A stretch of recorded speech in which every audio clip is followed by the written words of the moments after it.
Hey, Don.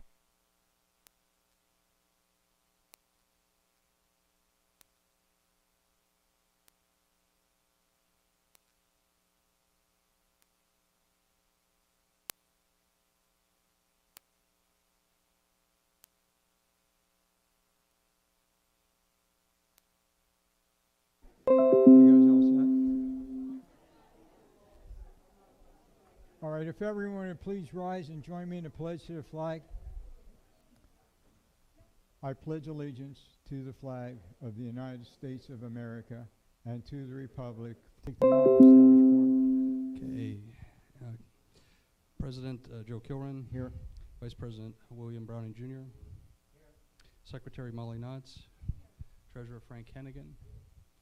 Director. So, the first order of business, everyone received the minutes circulated this afternoon. Apologize for the late sending on those. No way should that reflect upon Molly. That was really my fault and Sean's fault, not having them out to you sooner.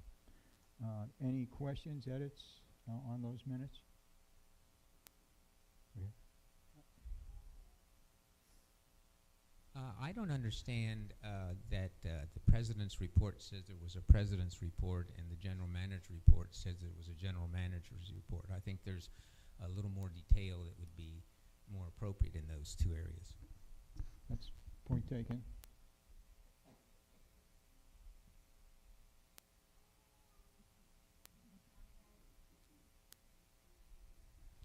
I had very strong reservations about producing a revised copy of the minutes. What you have before you, members, are not what the original minutes were. I had elaborated more on the issues that Don just brought up and a couple other areas also. These are not what I had originally produced, and I did it against my better judgment. Okay, just a point with respect to that. The minutes were following a format recommended by council. There are certain liabilities involved in not just reporting the facts in minutes. To the extent that we come up with an accommodation that fits the appropriate degree of detail is a learning factor. And the extent to which the detail was in the first set of minutes was inappropriate. Basically, we have to come up with a balance on that. And we may err on the more stringent side, we may err on the more liberal side. The point being is it's a learning factor, and I would suggest that all of us understand the basis on which and the fiduciary responsibility to protect the association from litigation potential in addition to that. The minutes are the legal record of what goes on in this meeting, and basically they're the basis for any type of litigious action that might occur, so we have to have that in focus in addition to that. There are other ways to communicate what happens in this board, and we're going to talk a lot about communication tonight and basically what those other ways are. But probably an extensive conversation within the minutes by each board member is inappropriate for minutes based on the legal position.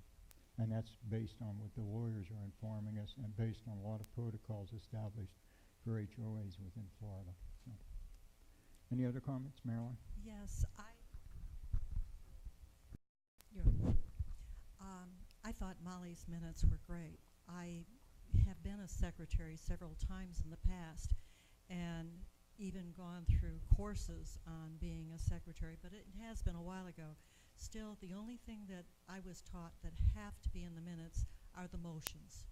The motion maker, the second, and then whether it was approved or denied. So I just wanted to share that since I thought the minutes were good. And they were as circulated today. Not you didn't see the prior set of minutes. Okay. So I just wanted to clarify that point. Al, comments? Yes, I'd just like to mention, Molly's been taking the minutes for quite a long time. I think she does a pretty good job of it. However, is there a possibility that we could hire the minutes done so that Molly could do her job as a director and not have to be distracted by doing minutes all the time? That's a possibility, and we can look into that. Yeah. Okay, any changes to the minutes as they were issued? Don? I think you have to include the general manager's comments and the president's comments, which say absolutely nothing.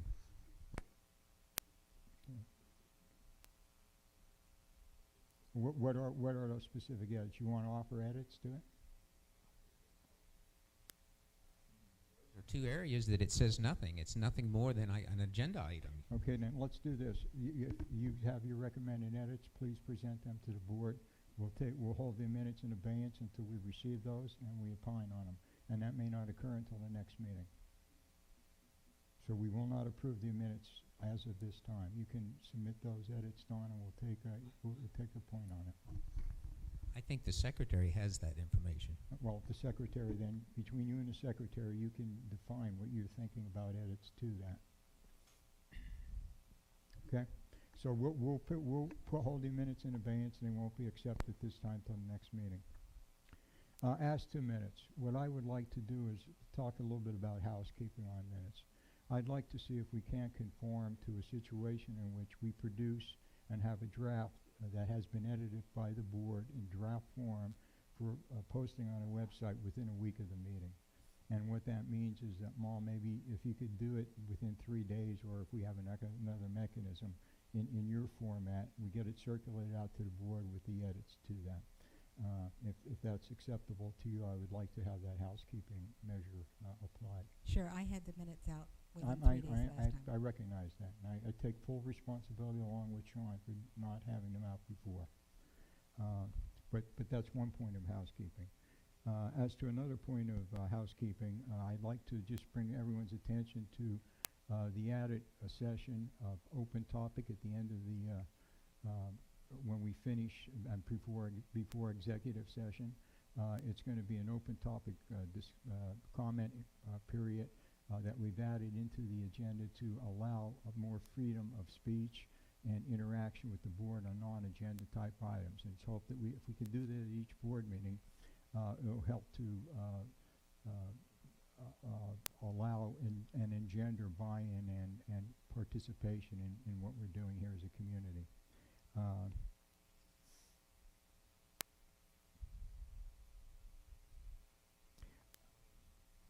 Pardon me? Not yet. Just one more thing.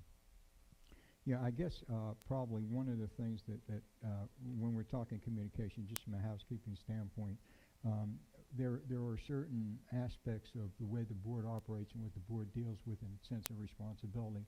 And typically the board does mostly policy and oversight conditions on the rest of the operations.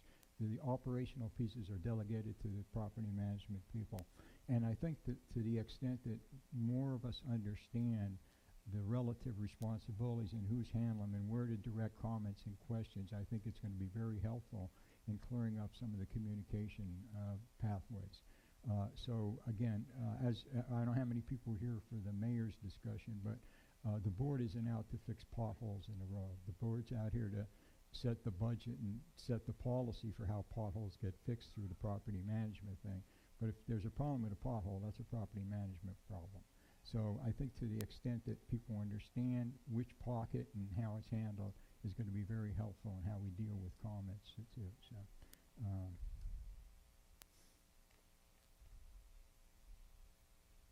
and Sean, I think that you committed to do your managers meetings monthly now. And as such, maybe we can get some of the operating management discussions out of the way and people adequately serviced to that mechanism. I understand the meeting the other night went fairly well.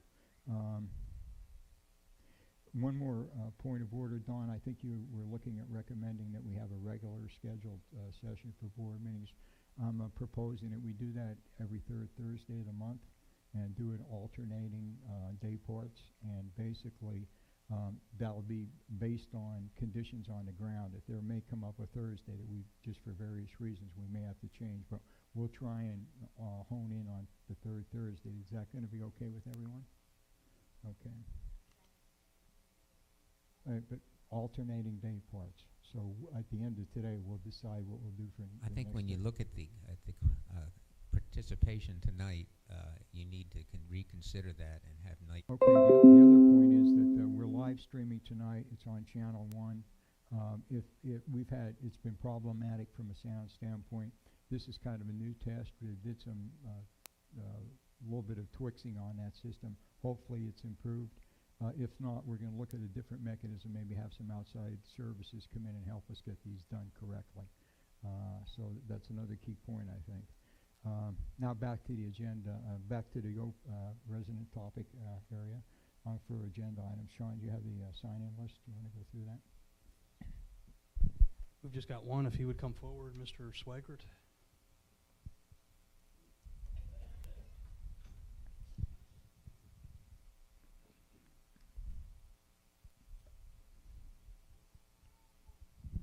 I know you're tired of me coming up in front of you. How many people in here know Jim Swigert? About half of you.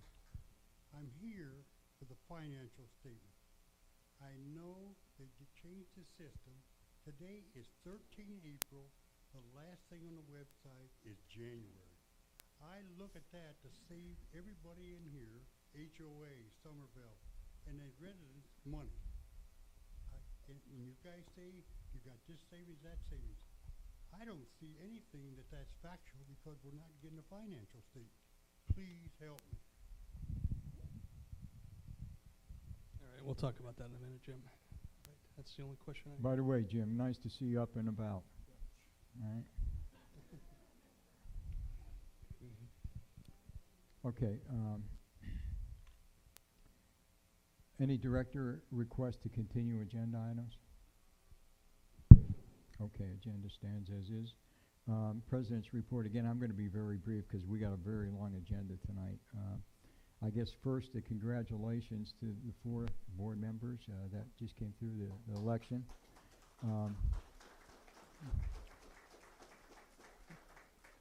2 new and then 2 not so new.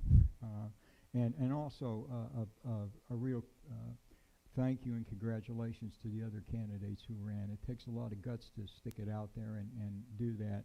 And I would like to and hope that they stay as eager participants with the interest of the community and stay involved and active.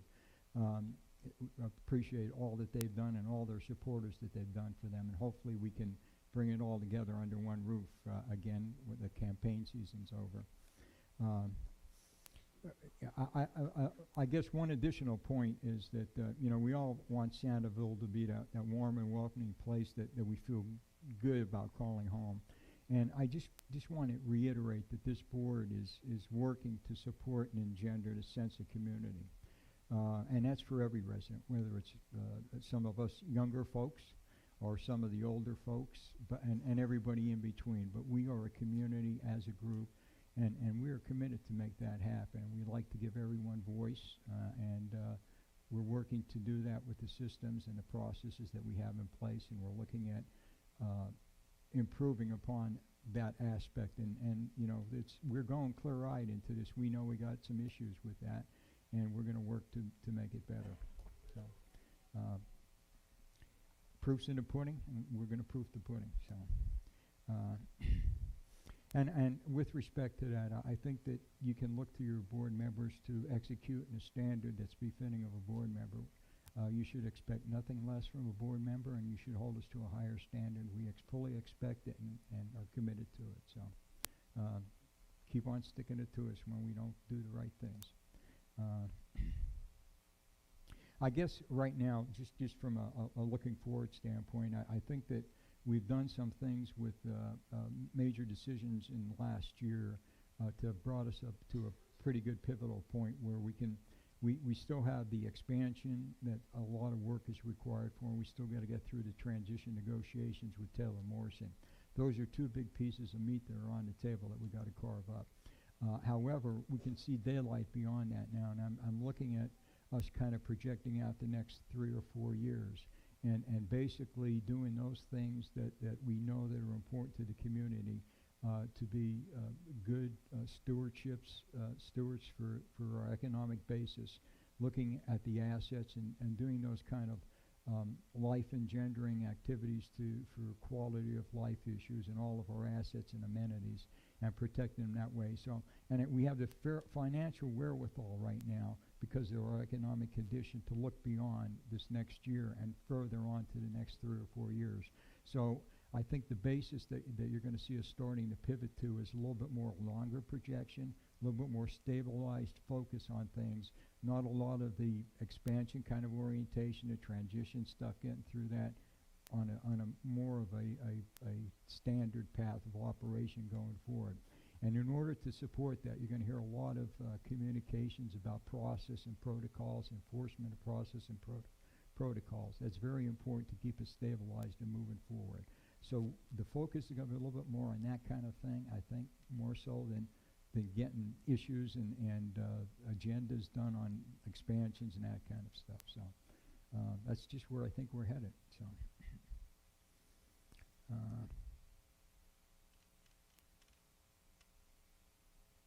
I guess, most of us have talked a lot about improving communications, and communications is a bit of an intangible thing. It's something you can easily poke at, and I'm not sure what handles to pull or buttons to push, but I don't think there's a silver bullet to improve communications. I think we do it with all the things that we do and just get a little bit better in each of those and make sure that we're doing things in a manner that engenders diverse opinion and does it in a way that is civil and respectful of each other's thoughts and processes. And all of the things we're going to probably start talking about in communication are really with that focus in mind. We want to get back to this place feeling like the nice community that all of us knew it to be several years ago without all the backbiting. And the only way I think that we overcome most of that, because you'll never eradicate all of it, but most of it is just being consistent in the way we do things and do that in a manner that involves a lot of people, a lot of different opinions. That's all the editorializing. I just go into my normal rant now. Basically, Jim, I'm going to comment on the finances. We had our financials done through a top system for many years. Matter of fact, all the way back through Bonita Bay, Sean, right? Bonita Bay used tops too. We recently, our Pope recently changed over to an improved system. When you do that, there's an awful lot of effort to get all the systems up and converted over. They did that and they had some problems, so they're going back and they had some sticking points that they weren't able to produce the final financials. So to put them out in an incorrect form is not good. We'd rather take the effort to take an extra couple weeks to get it perfected and make sure they're correct. I'm assured, based on what we've looked at, is that we're still in a stable position. All the big pieces you can see. It's some of the little things that need to get worked out from a transfer of information standpoint. Sean, February financial finals, he has those daily, right? Did you get them in? Okay. Anyhow, from a big piece standpoint, we're still in a real good asset position base-wise. And again, I'm going to reinforce the balance sheet, the ongoing cash coverage position, and the ongoing P&L and the trajectory going forward. All of those are looking very stable. We had a good resales month. I think, Frank, was it 11 resales and 3 new sales. So we continue to contribute to the reserve's fairly stable position. And I guess the one other piece is that the financial audit just came in late this afternoon. It's now complete.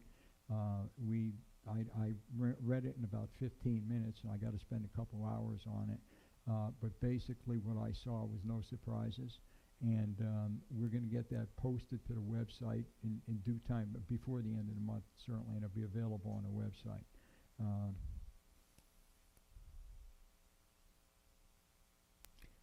Just coming back on the sales piece, anyone who's been out at Cave Circle on Phase 3 got 22 starts up there. And if I do my arithmetic right, I guess we got, that gives us, 15 left there, and there's 4 or 5 over in North Barrio. So Taylor Moore had a great time, and there was effort that was done by volunteers weeks before, And that day, we were just covered up, and that was probably one of the most well-attended events I've ever seen here. And my hat's off to the volunteers. Also a great job in the election, and for all of those people and all the other things that they do. It's just great to have that kind of involvement. Transition-related activities, not a lot of new stuff there. Basically, the Taylor Morrison consented to and has attacked the concrete repair list. And Don, I guess what we have to do is look at getting another update on that. Okay, all right. Well, they'd worked with the contractors. So I guess they haven't poured any concrete. Okay, all right. The second part of the transition piece, though, is the fiduciary claims and construction claims piece, and that you'll see on the agenda we got the 558. We'll cover that in more detail as an agenda item. But basically, what we've asked council to do is to prepare a strategy for what we need to know about the merits of both the factual claim and the litigation potential. And that would be the basis to present to the board to allow the board to make an informed decision on whether or not to proceed with the 558 at that time. It was on the agenda for today.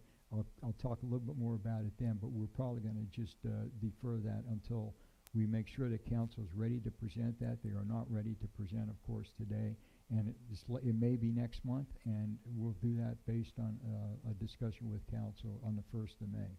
So it's likely going to be on next month where we'll have that executive session to review those activities. And I'm covering that item right now. We don't even need to pick it up as an agenda item. If anybody wants to comment, I'll leave it open for comments, okay?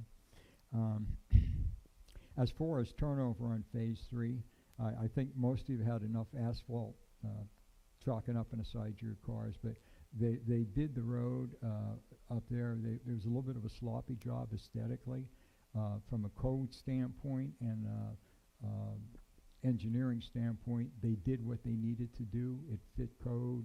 The base structure was good, so they've basically completed their requirements on what was done.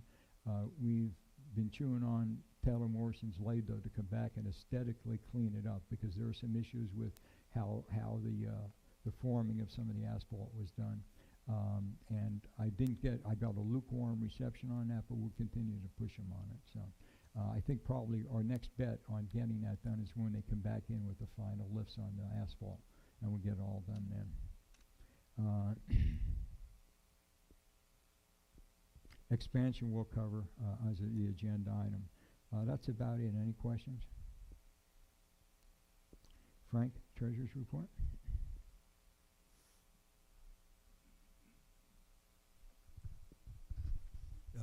As Joe mentioned earlier, right now, year to date, we have 25 resales, and if you remember from at the year end, last year we had 103 for the full year, so we're pretty much still on the same pace.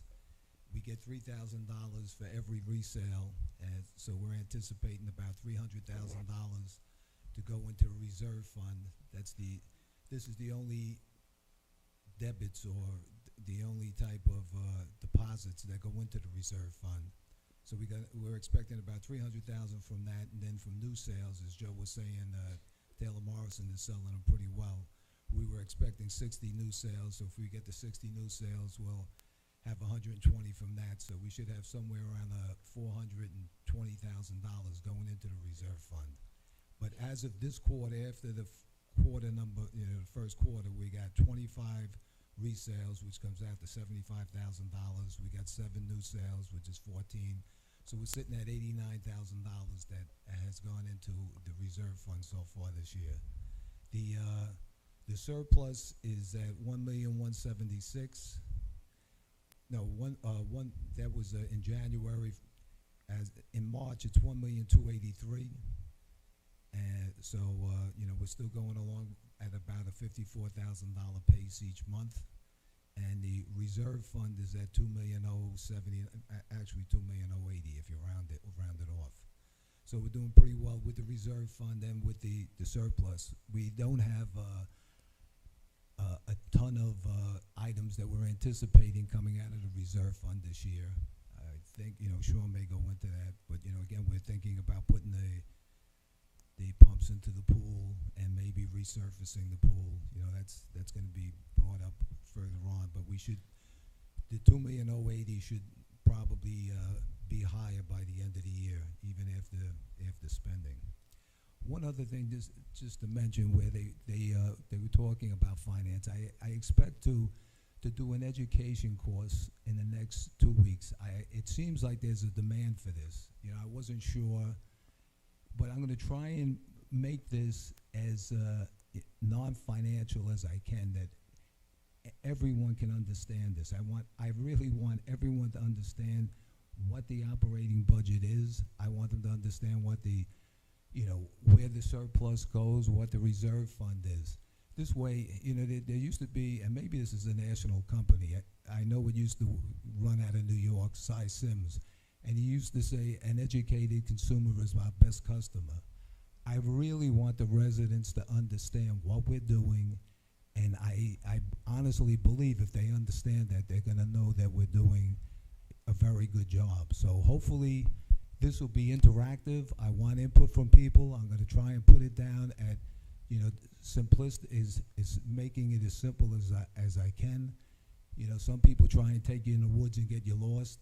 A lot of these concepts are very basic, and hopefully everyone will understand it. So I'll start off in the evening, and hopefully some people will show up, because I think there is interest, but we'll do that. And then if there's a demand that people want to go through line by line, one other thing, I used to give pitches oftentimes to vice presidents, and when you do it at a vice presidential level, they don't want detail. They want to know, do we have a problem or don't we have a problem? Are we coming in under budget? And that's why I took the approach, and maybe with the feedback that I get, I'll have to change the approach. But my feedback here was I was treating the residents the same way, that if there was a problem, if we were over budget, I would notify that we were over budget. If we weren't over budget, it's pretty much saying, hey, we told. One of the things, let me just, I don't want to go, I know we got a big agenda. I just want to, I'll go through one thing. The two key things that we were supposed, in finance, that we're supposed to make sure residents receive is the budget and the audit. We did the budget down at the yacht club, but when we do this, we go through it line by line, and I honestly take note of the residents, and I see their eyes glass over. That's because you're lucky if you come out of a meeting with one or two key concepts. So that's why in this case I'm going to try and really hit what the key concepts are, what you should be looking at, what you should be, quizzing me about, what items are really the key items in these situations. But those are the two items that those are the two items when we went to Becker and Polikoff to say what do we have to officially give to the residents. Those are the only two things. We post every month's budget on we try to, we're falling behind, but it's not a requirement. But we post it on the, but again, in this, I really want feedback from the residents. I'm going to tell you, like I said, when you deal with what I feel I should be doing is saying, how are we doing? Just like I summarized here, that we're on pace, that we're under budget, everything looks fine. Rather than go through it, supplies is $5 under budget. You go into some other line and you just go through. It's really not a problem. But again, I will have this meeting. I will try and make it as educational as possible, and I'll look for the feedback. Thanks, Frank. Any questions on Frank's? Okay. Sean, General Manager report. Okay, I'm going to go through a bunch of information for the board. If you have anything, just raise your hand as I'm going through it. I send the board, we're going to get back into, I send a weekly update that you get via the email. And have all of you been reading those, or hope you're reading them? So I try to cover the key topics, and then hopefully we don't have some repetition, but I'll cover some of the key things here. Violations update. Right now we have 117 that we've written that are open violations.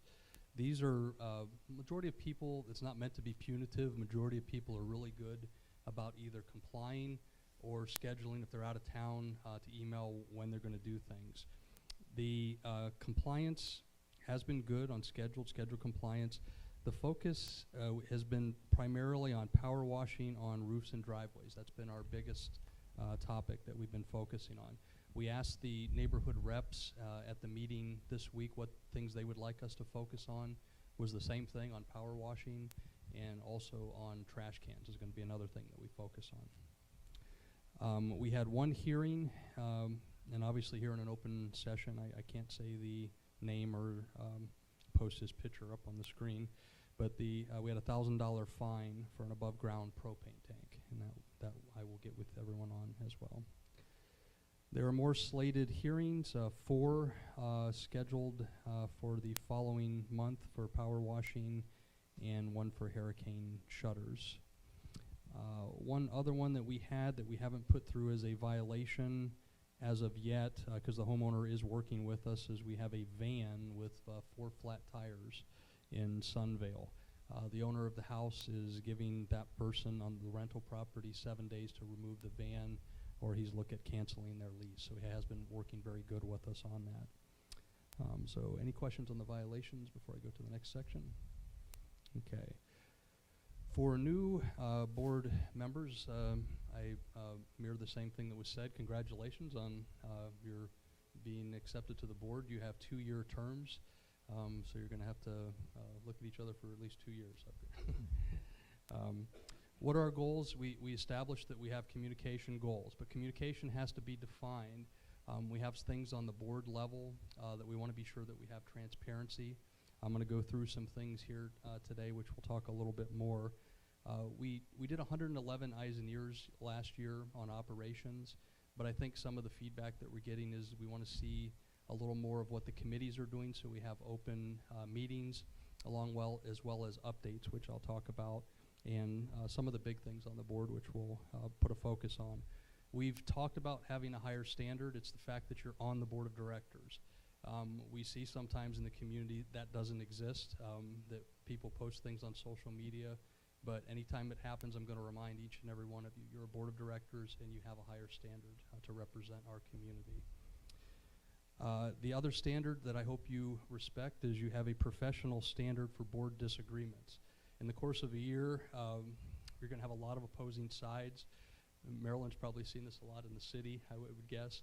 So you're going to have a lot of disagreements, but I'm going to encourage you that a disagreement doesn't mean that that person on the other side is bad. You have to show respect to them, and please, as a board member, think about that as we go throughout the year. Okay, some of the questions real quick for the board members. And this are some of the things you may or may not know, but you are the Class A board. The Class B was your declarant. We're not going to be referring anymore to Class B because Tony Burdett's not on the board anymore. One of the questions I had is if a board member dies in office, relinquishes their position, what happens? Well then... I hope no one was pegged for that position. This question actually comes up. It actually comes up every year, and the answer to that is the board would then appoint for that position for the duration of the term. So yeah, to put it at rest, I have a little AFib, but it's not going to kill me. So relax, guys. Okay. Comments on the organizational meeting. You have to do what's called an organizational meeting within 10 days of the election of officers. That's required by our docs and by a state level. Now, what that means is your directors are elected by majority by the voting people in the community, all of the residents, and then those people collectively that are directors vote for their officers. And we had the organizational meeting, which I would say that it was informal, really, at best. The problem I see is if we do it at that location, we have to give a little bit of time. What you're having happen is you've just finished a major election, you have a lot of emotion, you have people that are leaving, there's a lot of side conversation, you have the guys that are cleaning up that with the yacht club, which is a great place to have a meeting, but they're cleaning up everything, and it really was a little bit rushed. Despite whether it was rushed or not, we can learn from that, I think, for next year when we actually do it. The consideration is to have the organizational meeting a little bit later. We have a buffer, or doing it the next day like we did last year, and I think I like that a little bit better. What we did do, though, is we had the election of officers, and we had a couple people abstain, but you need a majority vote on a position. The president of the association was Mr. Joe Kilren, was elected. The vice president was William Browning Jr. The secretary was Molly Knotts, and the treasurer was Mr. Frank Hennigan. And with that, the couple things that I just wanted to explain that we had a couple questions on. What exactly are the roles of each individual? Which I want to be sure that we read this, because we didn't read it that night, and I think it's very important. As the president shall preside at all meetings of membership in the board. He signs all leases, mortgages, deeds, and other written instruments, and performs such other duties as may be required by the board. The president shall be a member of the board. The vice president shall act in the place and stead of the president in the event of an absence, the inability or refusal to act of the president, and perform such other duties as may be required by the board. The secretary, that's you, shall record the votes and keep the minutes of all meetings and proceedings of membership of the board. Just one quick comment. On those minutes, what I will do is I'll help you. I've seen the last couple minutes. We've asked you to do the second draft, and I think what worked a lot better is when I actually help with the template, and I'll get with you on that so we can make it work on that. Keep the corporate seal of the association and fix it on all papers required to be sealed. Serve the notice of the meetings of the Board of Membership. Keep appropriate current records showing the names of the membership and their addresses, and perform such other duties as required by the board. The treasurer shall cause to be received and deposited in appropriate bank accounts all monies of association, and shall disperse such funds as directed by the board. Sign or cause to be signed all checks and promissory notes of association. Cause to keep proper books of accounting records pursuant to 72303. Okay, and with that, one of the things that I had some questions too, I had the question, is when you do the organizational meeting, is that an anonymous vote? By state law, that does not have to be an anonymous vote. It can be a show of hands, but it is an anonymous vote if it's requested by at least one of those directors. So anytime we talk about electing in an officer position, if you decide that's the only time as a board member, the only time that you're going to be able to do an anonymous vote. So you have that right as a board member. Let me know then on that.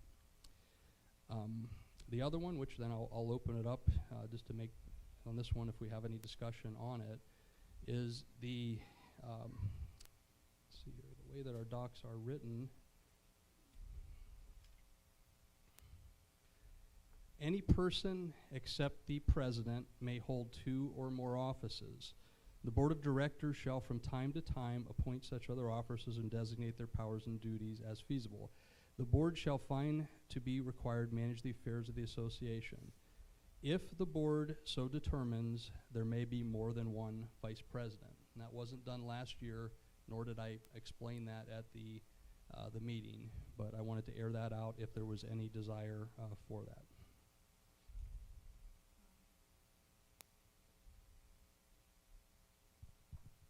I think it would be prudent to have a second person to be a vice president, not as a vice president in the first position, vice president in the second position, but to have 2 vice presidents. And at this time, I would like to nominate Don Wells for that position. Okay, the way this would work is I would first need a motion and a second that the board desires to have a second vice president. According to state law, it's exactly as you explained. There's not one that is higher or other. They're both listed as vice president. I included a copy in all of your things. These are the filings that we filed with the state of Florida, which has all of the officers on there. Check your addresses too, just to be sure that they're correct. But if we want to have a vice president, you would do a motion. I would need a second, Molly, and then you would nominate. I would like to make a motion to have another additional person as a second vice president. We have a motion and a second. Discussion?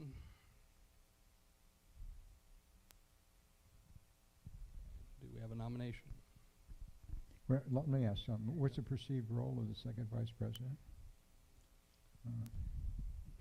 Perceived role would be the same as the first president. In the absence of the presiding officer would have the ability to appoint in his absence.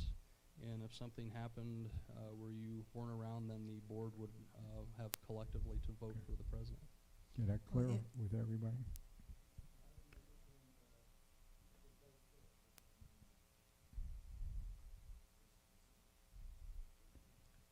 You mean if something happened to Joe? The presiding officer would make that call. If it hasn't been made, then you collectively as a board would make that call. What do you think of Frank?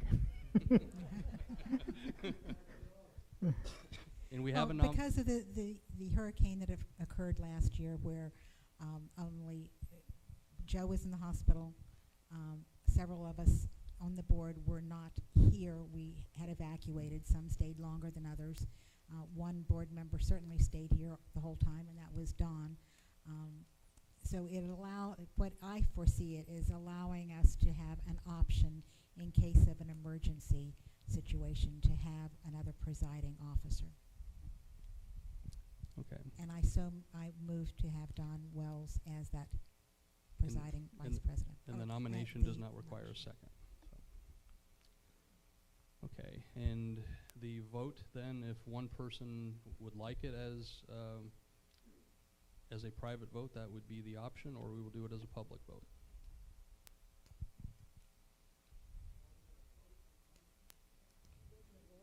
Yeah, the motion okay. The motion needs to be voted on. Okay, we had the discussion. Vote on the motion to create a second vice president position. All right. Yes. All right. All in favor? Okay. All right. All opposed? Okay, you're abstaining, Bill? Okay. Okay.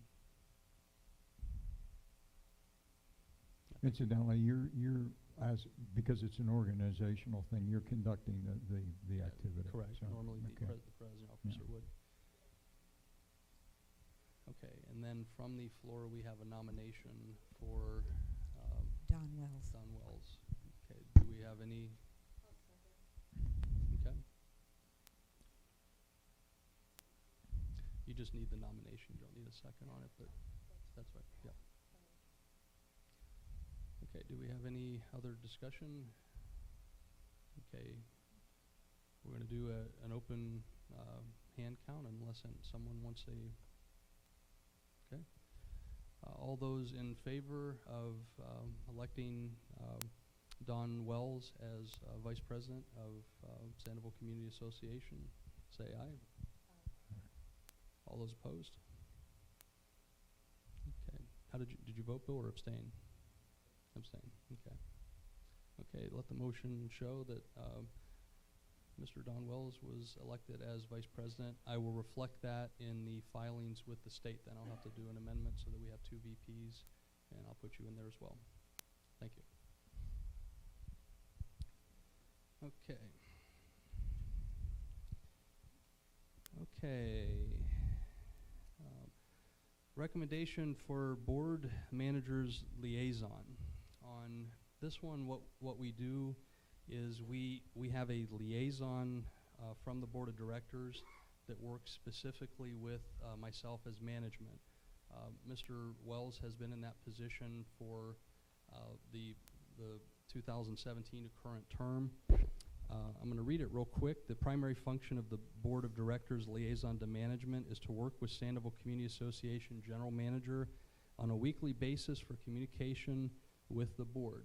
Now the goal is that I'm going to obviously talk to each and every one of you throughout the year, week by week, but it works out very well that we have one person on a lot of these things on operational that I'm able to deal with. It makes it much more streamlined. Communications on operational items with projects on site in the physical scope as tasked by management, upcoming projects on an operational nature with possible task reserve project participation in a supporting role for RFP input, project support and project evaluation as required by management. The role is the lead from the Board of Directors on communication with management with input to the supervisors going through the General Manager. Working with the General Manager in a supporting role of HR and management if requested, with any board-directed communication on areas that are considered to be private or an executive session, including personnel, procedural, and/or disciplinary actions. Working in a supporting role with the General Manager on day-to-day operations as tasked by management and/or the board. Okay, and with that, I have to look at each board member. Dawn's done a great job here in the last year, and really this year, I think what the goal is we have a lot of operational things that are going to come up this year. We're going to be getting into the pool project. We're going to be getting into some curbing, a lot of things on the ground. And I also feel that we've got everyone that's on here, if it's Frank with finance, our VPs that have distinct roles that they have, and our presiding officer, that everyone in an officer's position has a lot of things going on. So what I did is I looked to someone that really I think is going to help me with those operational things, and my recommendation to the board is for Mr. Al Roper to assume that position.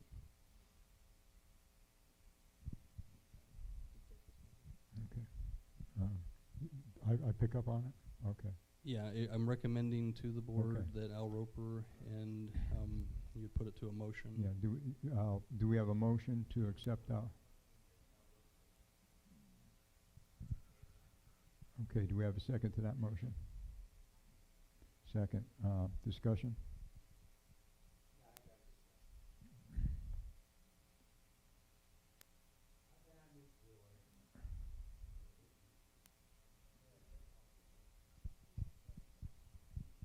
Bill, you got your mic, but you should be talking to the presiding officer, Bill.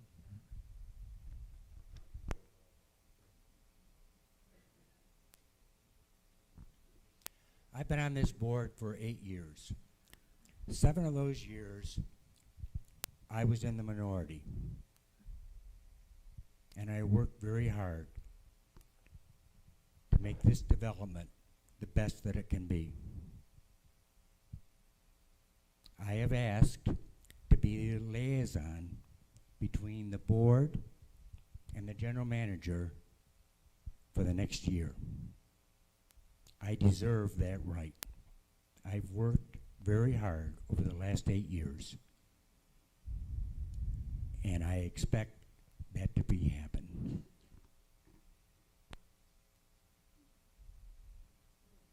Any other comments? Discussion? Call the question. All those in favor of Al Roper assuming the liaison role, say aye. All right. Opposed? So be it. Al Roper's the liaison. Thank you, Mr. President.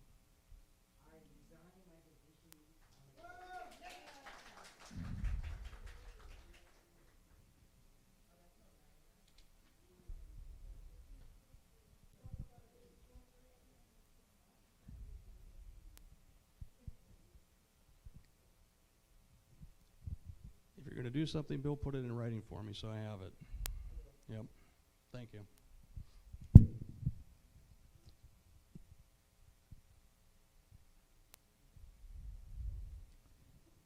Next order of business. Sean? Okay, give me a second here, Joe. Wait, what are we gonna? Yeah, let's do a 5-minute break, okay?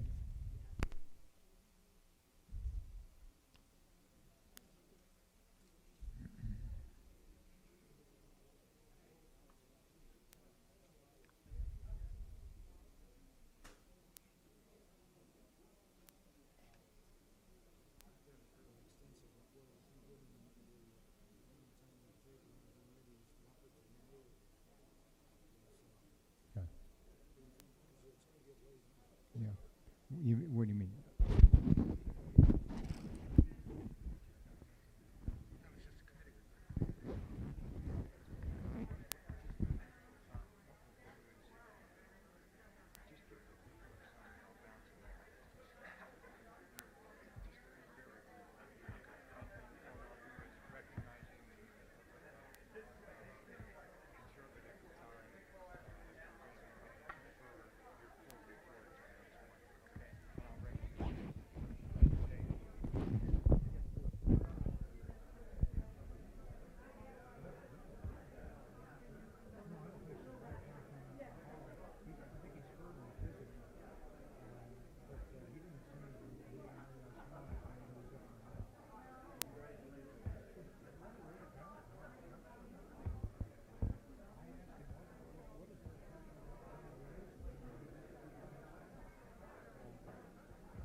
All right, please be seated. We're going to get started.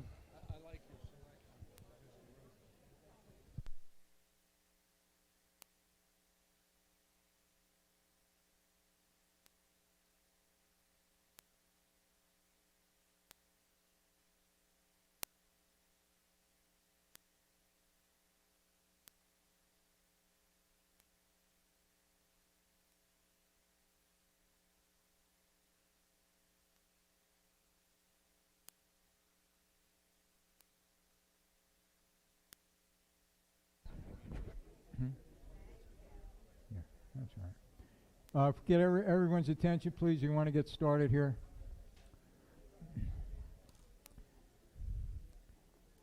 We had somebody send out for pizza, but we want to make sure we can make it till 12 on it.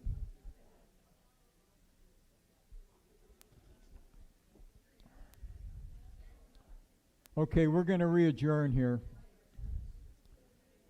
Anyone outside that wants to get in, come on in.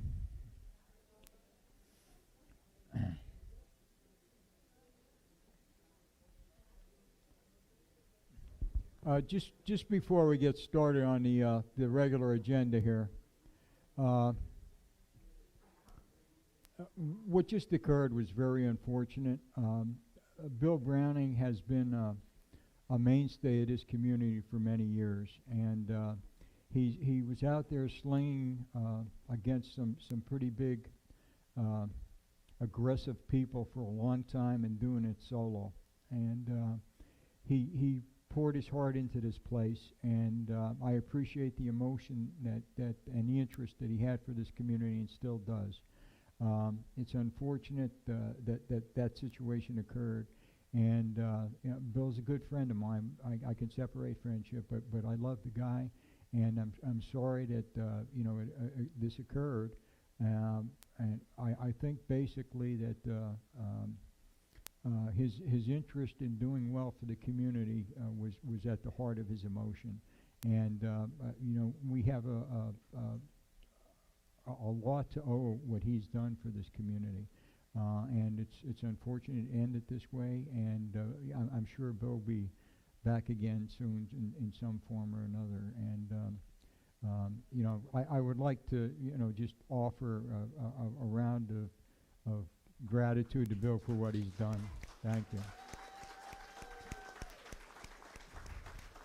Don, if you'd like to comment, please. I would like to propose a motion that the board acknowledge and recognize his years of service to the community, and that we want to express our appreciation to him. Absolutely. Thank you, Don. Yeah, do we got a second to that motion? All right. All those in, any discussion? All those in favor? All right. Opposed? All right. So be it.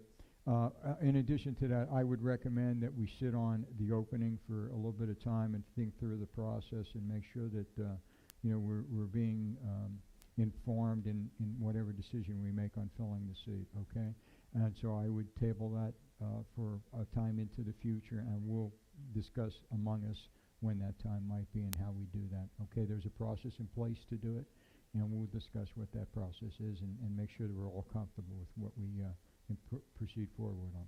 Okay? All right, let's resume the agenda, Sean.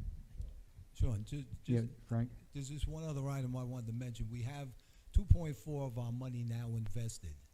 That just went in today. It's either going to be invested today or tomorrow, or Monday, if they couldn't make it happen today. So I just wanted to mention that, you know, we have this done in a ladder approach where some of these things are invested for 6 months, some 9 months, then a year, year and a half, 2 years, 3 years. So you won't see a lot of the interest this year because, as I said, it's laddered. You know, you'll see the 6-month interest this year, but you know, when you get to a year, year and a half, and 2 years, it'll be showing next year. So we'll be seeing the interest next year. But just to make a quick point, that the money now is invested, and we're probably going to be getting around 2% interest in a very, you know, completely secure items. Yeah, great job. That's an agenda item we'll cover later. That's going to gen out, just rough calculation, probably about 34,000 net of taxes a year or annually on average. And by the way, Frank, you may point out problems to vice presidents. You better have those problems fixed when and the CEO asks you what they are, right? So anyhow, I had to pick on you for that. Sean, are we back on agenda now? We are, thank you. Okay. All right, number 5, continuing on eyes and ears topics. What the goal is again to get, these type of things need to be really out in the open. What I'm going to go through is some of the topics that I'm looking at eyes and ears here over the remainder of the month. I've got some input from some board members. I'll say my topics just so you know, and then if there's anything additional you think would be beneficial in eyes and ears, then please let me know in this thing. We're looking at doing a committee chairs template. What this is going to be is after we actually get our new committees seated, then each month we're going to do a template where it has the committee chair and giving a brief summary of some of the things that they're working on. We don't want a page and a half, things like that. We want a paragraph so with some bullet points, and it gives the residents, even if they're not able to come to a meeting, an idea of what's going on with the committees. I've had some concerns with bus stop safety from some of the residents. I will look at putting that in eyes and ears on the Trafalgar Surfside Gate. And pedestrian crosswalk safety is another one that I've got input from residents. Speed limit signs, that's going to be one that I'm following up. I've had a lot of concerns. We don't have enough speed limit signs in one direction. So we're looking at TM. Is TM? Yeah, there's really nothing on that one side. So we'll put an update on that as well. Okay. Big topic number 5 is going to be one that midges. We'll talk, and that'll be an eyes and ears topic. The reps on number 6 thought a good one was storm preparation for people going up north. There was a lot of people that went up north last year, and then they didn't line up someone to put up their hurricane shutter. So it was a scramble at the very end. So another eyes and ears, just a topic trying to get some preparation for them. And then the tree trimming in the residential areas. We're going to have a tree service that's going to do not only the Brightview contract, but anybody that wishes to have it, and you would pay that vendor directly. So we'll put that in there as well. For the board, any other topics you think would be hot topics that we should consider that I've missed?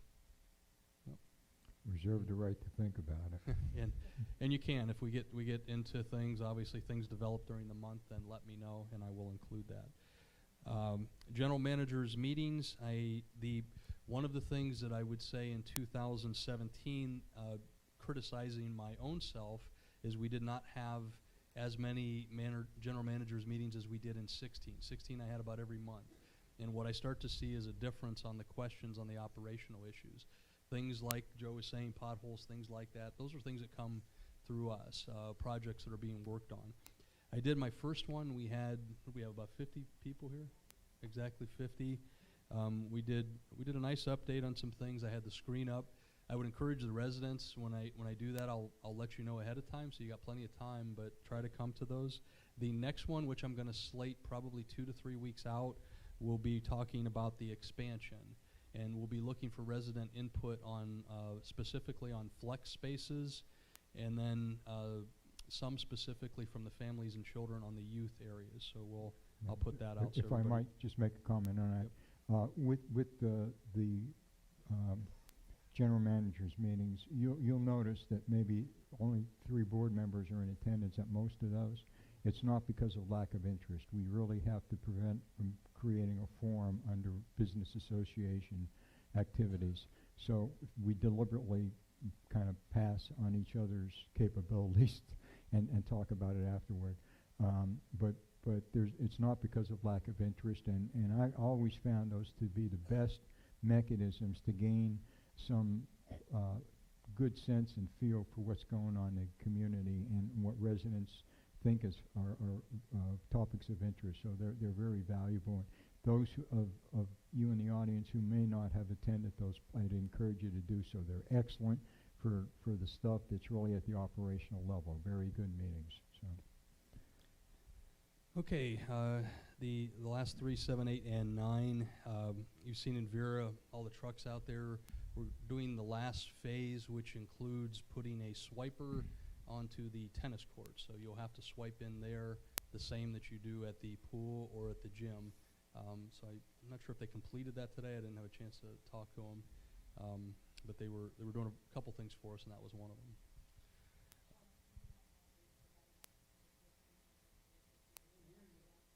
Talking to your mic. Yep. You might want to put that in eyes and ears first thing tomorrow, so that those who come will be prepared with their card to be able to get in. It would be a little disconcerting if they arrived for a match and couldn't get in the court. Okay. I'll check it before we leave. See if it is functional. I think they probably got it. Okay, number 8 is for the board. Every year we do a water management study. Mr. Swigert helps me with that. We hire a company, Avalon Engineering, that does this study for $2,000. What it does is it allows us to get a discounted rate on our non valorum taxation on all of our parcels. I think we have 36 parcels. It's a big reduction in fees. What they are requiring currently is that study now is going to be required every 6 months. So it's going to be basically a double the cost to us. The benefit, though, is about 4 times the expense. So it's going to cost us $4K, but we have about a $16K advantage. So we will still continue to do it, but it's going to cost us a little more this year. Okay, run loss on the insurance. I tried to give we had a little update which I sent to all the board members on what our insurance coverages are, so that you can really see and have an understanding. You are covered now currently because you're listed with the state under the D&O policy, which is $3 million. And I included all of your different coverages we have for liability and property. We do a loss run each year with our agent. We had a very bad year in 2016. We had 4 cases, and we had a estimated $400K negative loss on there. Now, some of those actually got negotiated from for our company, which helped us. But in 2017, we had a 0 incident year, which was good. One of the things that we're looking at right now is I'm trying to work with Mrs. Zivkovic. I talked to her before the meeting. We have the 5K race, which we always do a rider. And what we're seeing is we were really not adequately protected in the last couple years. The concern has been the fact that they had a 5K in Bonita with our same underwriter, that the gentleman had a heart attack, and their coverage, actually they saw that it lapsed and it went into their liability policy. So it's costing them a whole lot of money. So we are very much for helping anybody do something like this. We're just making sure that we have adequate coverage. So I have a meeting with him on Monday, and I will keep the board updated as to the cost. What I'm anticipating is they will offer a rider through our liability, but where we were paying $300 to $500, I think it's going to be much more than that. Yeah, in full disclosure too, I don't think that was a budgeted item in prior years, and basically the cost of the rider policy, and in addition to that, the exposure from a risk on the deductible portion is something that has to be discussed in here, and we would be making a decision that's spending money outside of budgeted authorized requirements. So just want you all to be all aware of that. There may be other ways to skin that cat with sponsors or something else too that they might bring to the table. So that's the other aspect of this. We really don't have the authority to spend money that hasn't been in the budget without proper process, and we got to make sure we're doing that proper process. So. One other item too, Sean. As I mentioned, we had the audit, and one of the comments in the audit reflected because of our asset base being in excess of $3 million. It may be that the fidelity bond coverage may not be up to that level. But I guess the general recommendation would be to go ahead and take a look at making sure that they have the audit and any of those vulnerabilities pointed out, that the insurance people take a look at that too. Okay. I did speak briefly with Stephen from 5 County, and he is going to look into that for us. Good. And only other 2 items to note is we don't have alcohol coverage, which it doesn't mean people can't drink at the club. It just means myself or the employees can't distribute the alcohol. So that's we have to deal with a vendor or with private consumption. And then we also declined terrorism coverage. Terrorism coverage is specific, I think, to about 8 different groups, ISIS and some other ones, that was expensive on the coverage where it was viewed that we have minimum risk on an association. Yeah, and as I recall, those groups are pretty much foreign-oriented and based units, so it doesn't help with the domestic stuff, pretty much. Okay, and that completes the general manager's report to the board. Okay. If I might mention one thing you triggered in my mind that I wanted to mention when you were going over your frequency of reporting. One thing that we do on a community basis for the full membership is the annual meeting, and then the budget meeting is really a board meeting, but it's really participating in by the full membership. We, in the annual meeting, have an open forum mechanism in that meeting. We had volunteers participating at the budget time because we had a vote going on at that time, and we didn't do the open forum in that meeting. Those 2 meetings will have an open forum, an open topic forum, and they fall March and likely November, early November. We will pick the 2 other quarters, and Dawn, I think this was another one of your recommendations you and Molly put forward, and we'll look at coming up with some kind of informal open forum mechanism with the board so that the community can relate, communicate, and have an exchange of communication, and done maybe in more of a relaxed atmosphere than a meeting orientation, and I don't know what that might be. I was going to think, you know, a cheese board or something, but it's a cheesy board anyway. But that didn't go over, did it? But basically, you know, some type of informal, you know, brunch or something like that, where we can get a more relaxed environment for having that, and it encourages, I think, diverse input and opposing ideas about things, and all of that's fantastic because that's how we grow and mature the community. To the extent that it can be done in a civil and respectful manner, that's important, and that's what we're going to look for, and I think that we can get things rolling that way. So anyhow, so that's what I look for your input as some of those ideas on that stuff too. So let's figure that out. All right. Okay. Committee reports.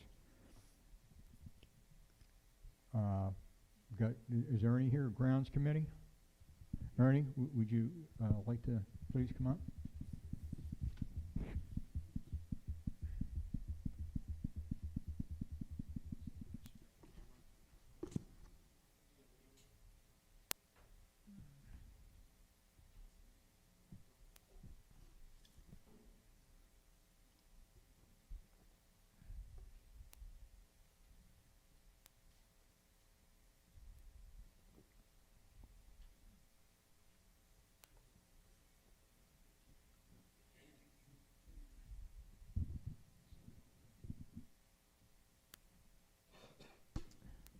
Okay, I'm passing some pictures around. One of them is we have some new residents in Sandoval, Purple Martins.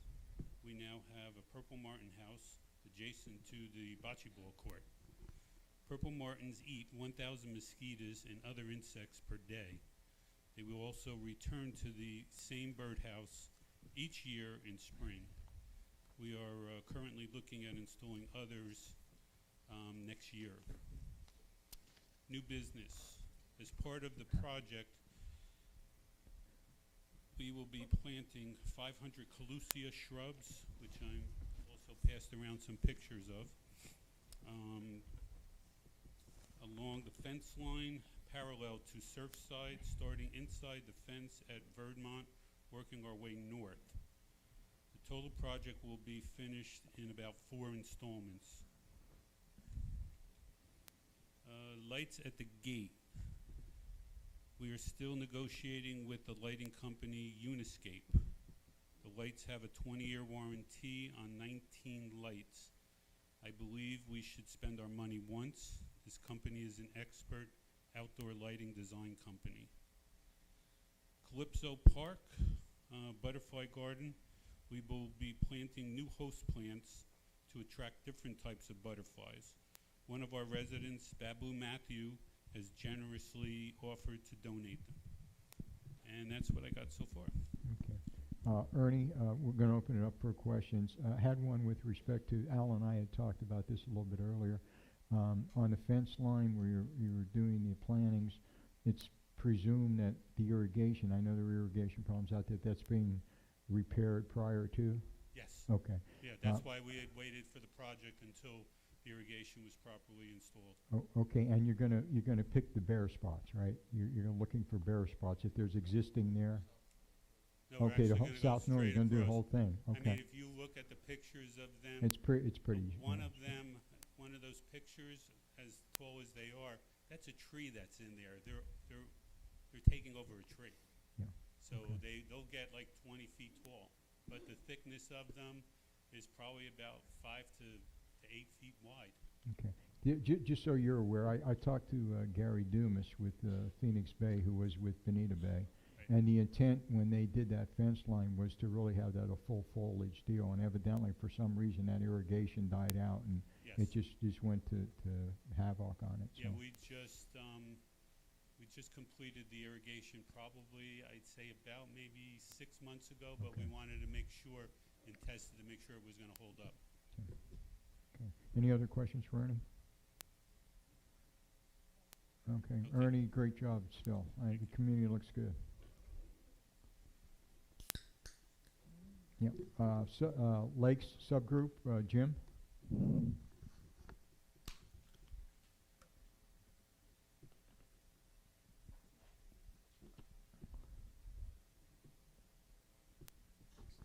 Thanks, Joe. Just a few updates. Ernie touched on a couple things.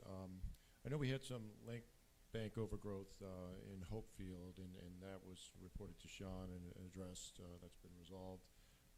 You know, we're still continuing to work with vendors just to ensure when they aren't maintaining this that they're at least not allowing it to go into the lake, because we want to keep all that debris out of our lakes. We have received a monthly summary report from Lake Masters from Sean, so we're still hopeful to see a collective report of all treatments by lake over time. And this is something that the group compiled for 2015 and 2016. It really allows us to pinpoint which lakes are our problem lakes, which I'll get into in a second. I have circulated a draft for the shoreline littoral plants. It's an educational piece. It's out there for comment. It's intended for broadcast in the eyes and ears. We've also offered a replay of the midges, mosquitoes, and more presentation that was done in 2016 and 2017 for the residents here at the clubhouse, just to further that education on our lakes. I know we're doing some new things with the butterfly garden, but it was mentioned a possibility of having a subcommittee for the butterfly garden.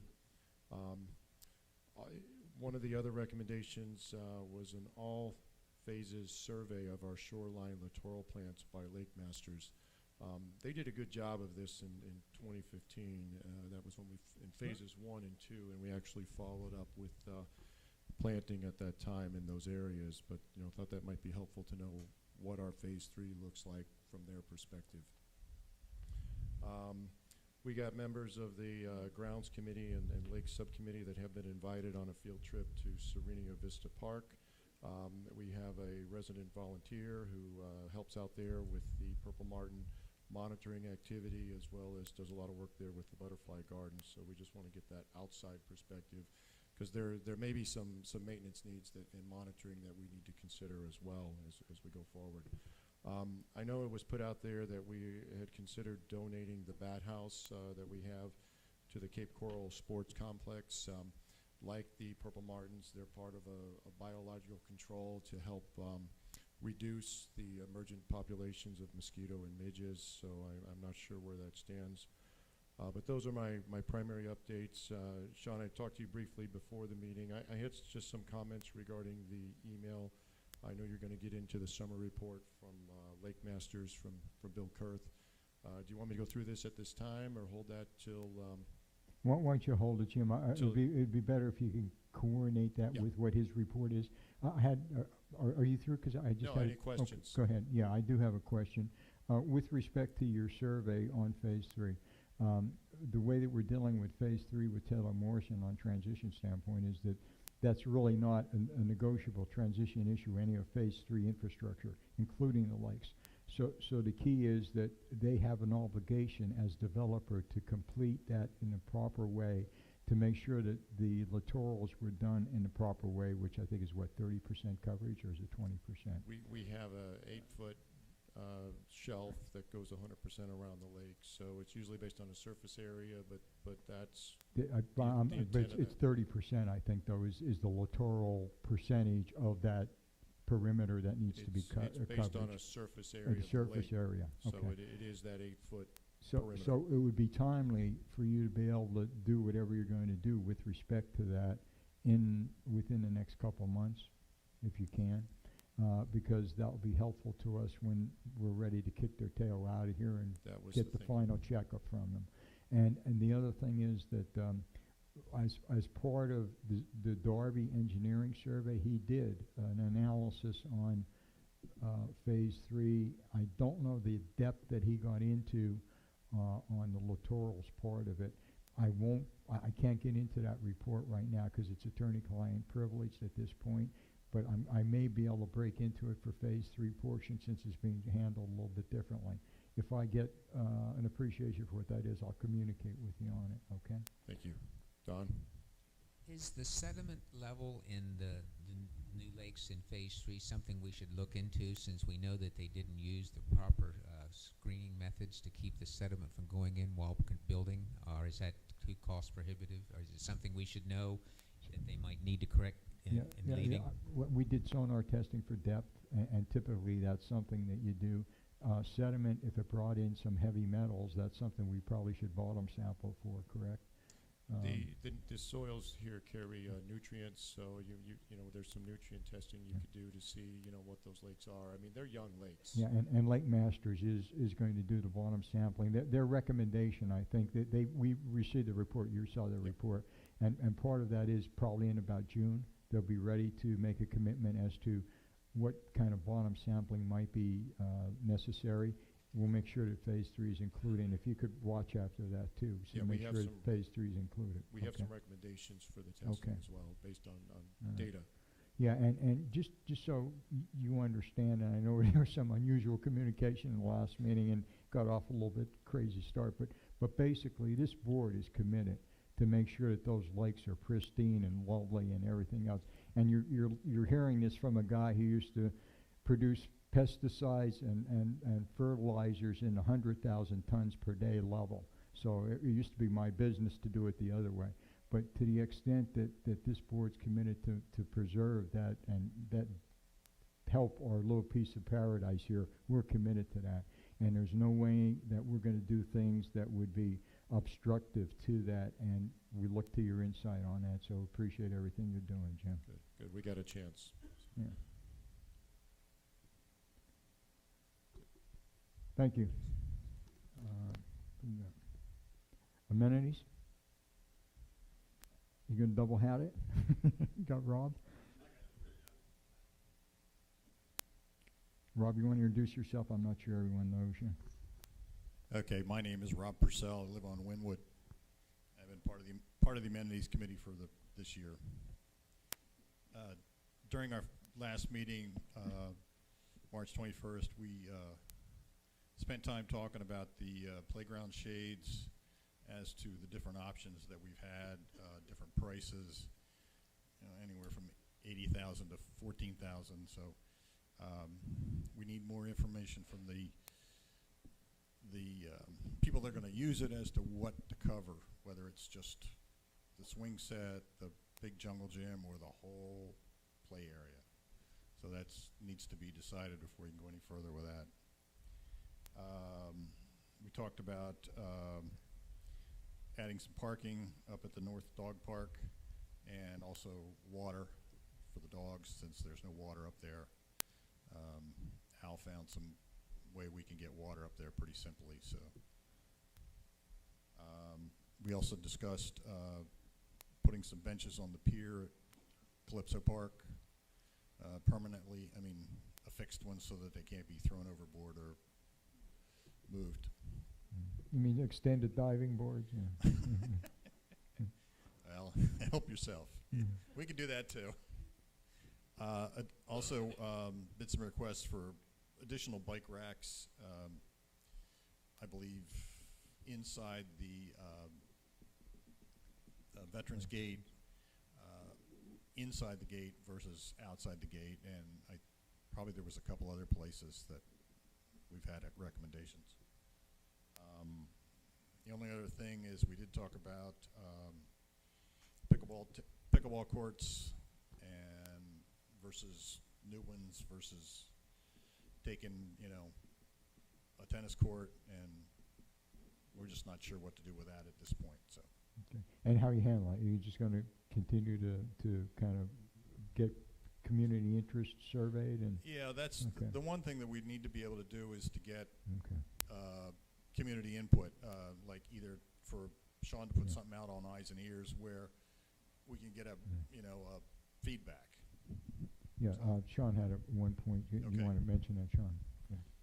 I think what's going to happen is we're getting an official directive from the council, but I don't think that you're going to be able to convert a tennis over to a pickleball, and it falls under the same concept as the amenities, where it requires a 2/3 vote before that happens, similar to the fountain. But I will get that directive put in writing from him. Okay. Yeah, and I think one thing that we're struggling trying to figure out how best to do it is when there's interest in another activity like that, and it's an expansive interest and it could involve more resources, what's the process to bring that forward to make sure it's done in balance with other things that might be there? And we look to the amenities to be the first point of attack on that as to how to sort that interest and bring the interest forward. So if you guys could kind of put your thinking hats on there too and come up with mechanisms to get that interest out in a broader array of the community, would be great. Right. Yeah, to get, the hard thing is getting feedback from the community. Yeah. Heck, you talk to all the pickleball players and they say, oh, we need pickleball courts, or tennis players say, no, you can't take my tennis court. But, what's the feelings of the whole development? So that's, because it is. Sorry, Rob. My apologies, Meryl. I was looking left all the time and I missed you. I'm sorry. Go ahead. I just thought I would share that as a city council member, one of the emails, particularly during the budget time, is for pickleball courts. And I tried last year to come up with the needed dollars to put them in, because we own the land, city owns the land on Santa Barbara, just north of Lake Kennedy. And so all we needed was somewhere in the neighborhood of $300,000 to do a really nice facility with everything that might be needed. The pickleball players are not supportive of using tennis courts. They just say that it doesn't work. It's not something that you should waste your money on, is what they've told council. I don't know what's going to happen during this budget cycle this year, but I just thought there are several pickleball players that you might want to even talk to for their recommendations as to why tennis courts don't work. Okay. And that's what I'm throwing Great. out to Good. you. Okay, thank you. It's Okay. funny because I understand tennis players like pickleball designs on their courts. They love it. Oh, yeah, definitely. Okay. Okay, thank you. Thanks, Rob. Appreciate it. Any questions? Any further? Rob, thank you very much. Appreciate it. You can leave the baton there. That's fine. Our committee, Ed?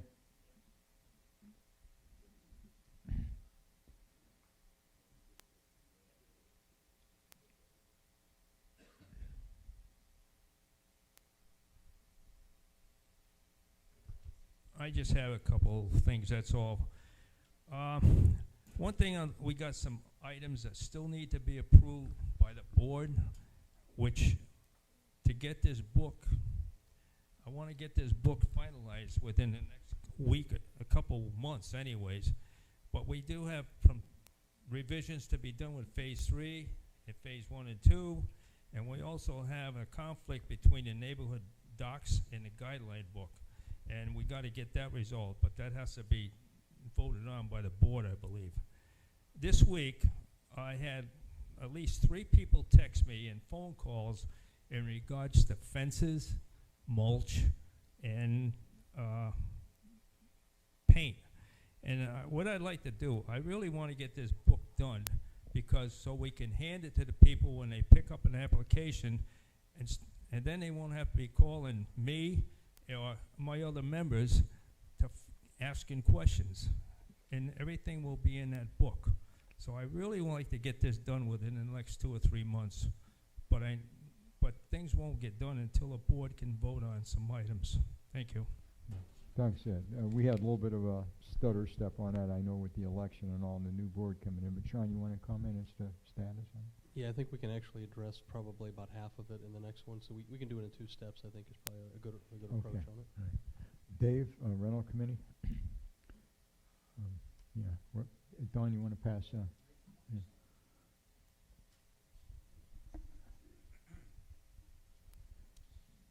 I want to address the vote on the leasing amendment to the declaration. The good news is that 476 homes voted to protect the children of Sandoval by paving the way for criminal background checks on prospective renters. The bad news is that 240 homes voted no. If just one of those 240 no votes had changed their vote to yes, we would have met the 2/3 requirement to change our declaration and protect our children. It's amazing. Yeah. I think it's important to remember what problem we were trying to fix. The governing documents we inherited from Taylor Morrison do not allow us to reject prospective renters. Hence, criminal background checks would serve no purpose under the current governing documents. So, if your next door neighbor decides to rent his home to a registered sex offender, a paroled drug dealer, a human trafficker, or a violent felon, we won't know the danger to your safety, and we can't do a damn thing about it. That needs to change, and the failed amendment would have changed that. It would also have allowed us to evict problem renters that don't follow the rules. Now, why would 240 homes vote against that? And more importantly, why would 155 homes who voted on your candidacy as members of the board not bother to vote on that amendment? I think one reason seems pretty obvious. Ballot secrecy was preserved in voting for your board seats, but obliterated in voting on the Reynolds amendment. So when I voted against Wells because he always sets the Polina in the middle of the court where I can't hit it, He cheats in nobody everything. knew. And Roper does the same thing too. For reasons that I will absolutely never understand, our HOA legal counsel combined the proxy form and the ballot on the amendment in the same document. Sorry. Our HOA legal counsel combined the form of proxy with the Reynolds resolution on the ballot on the same document.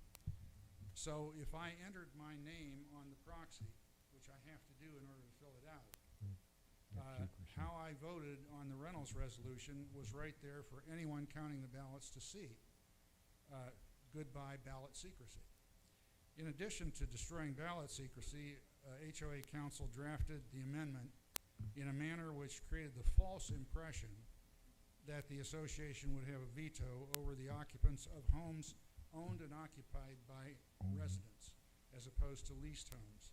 I can assure you there was never any intention to have any power in this board or anywhere else to approve or disapprove folks who lived in houses occupied by owners as opposed to leased units. So where do we go from here?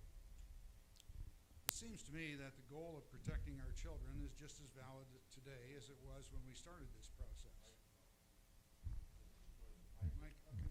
It seems to me that our original goal to protect our children from predators is just as valid today as it was when we started this process.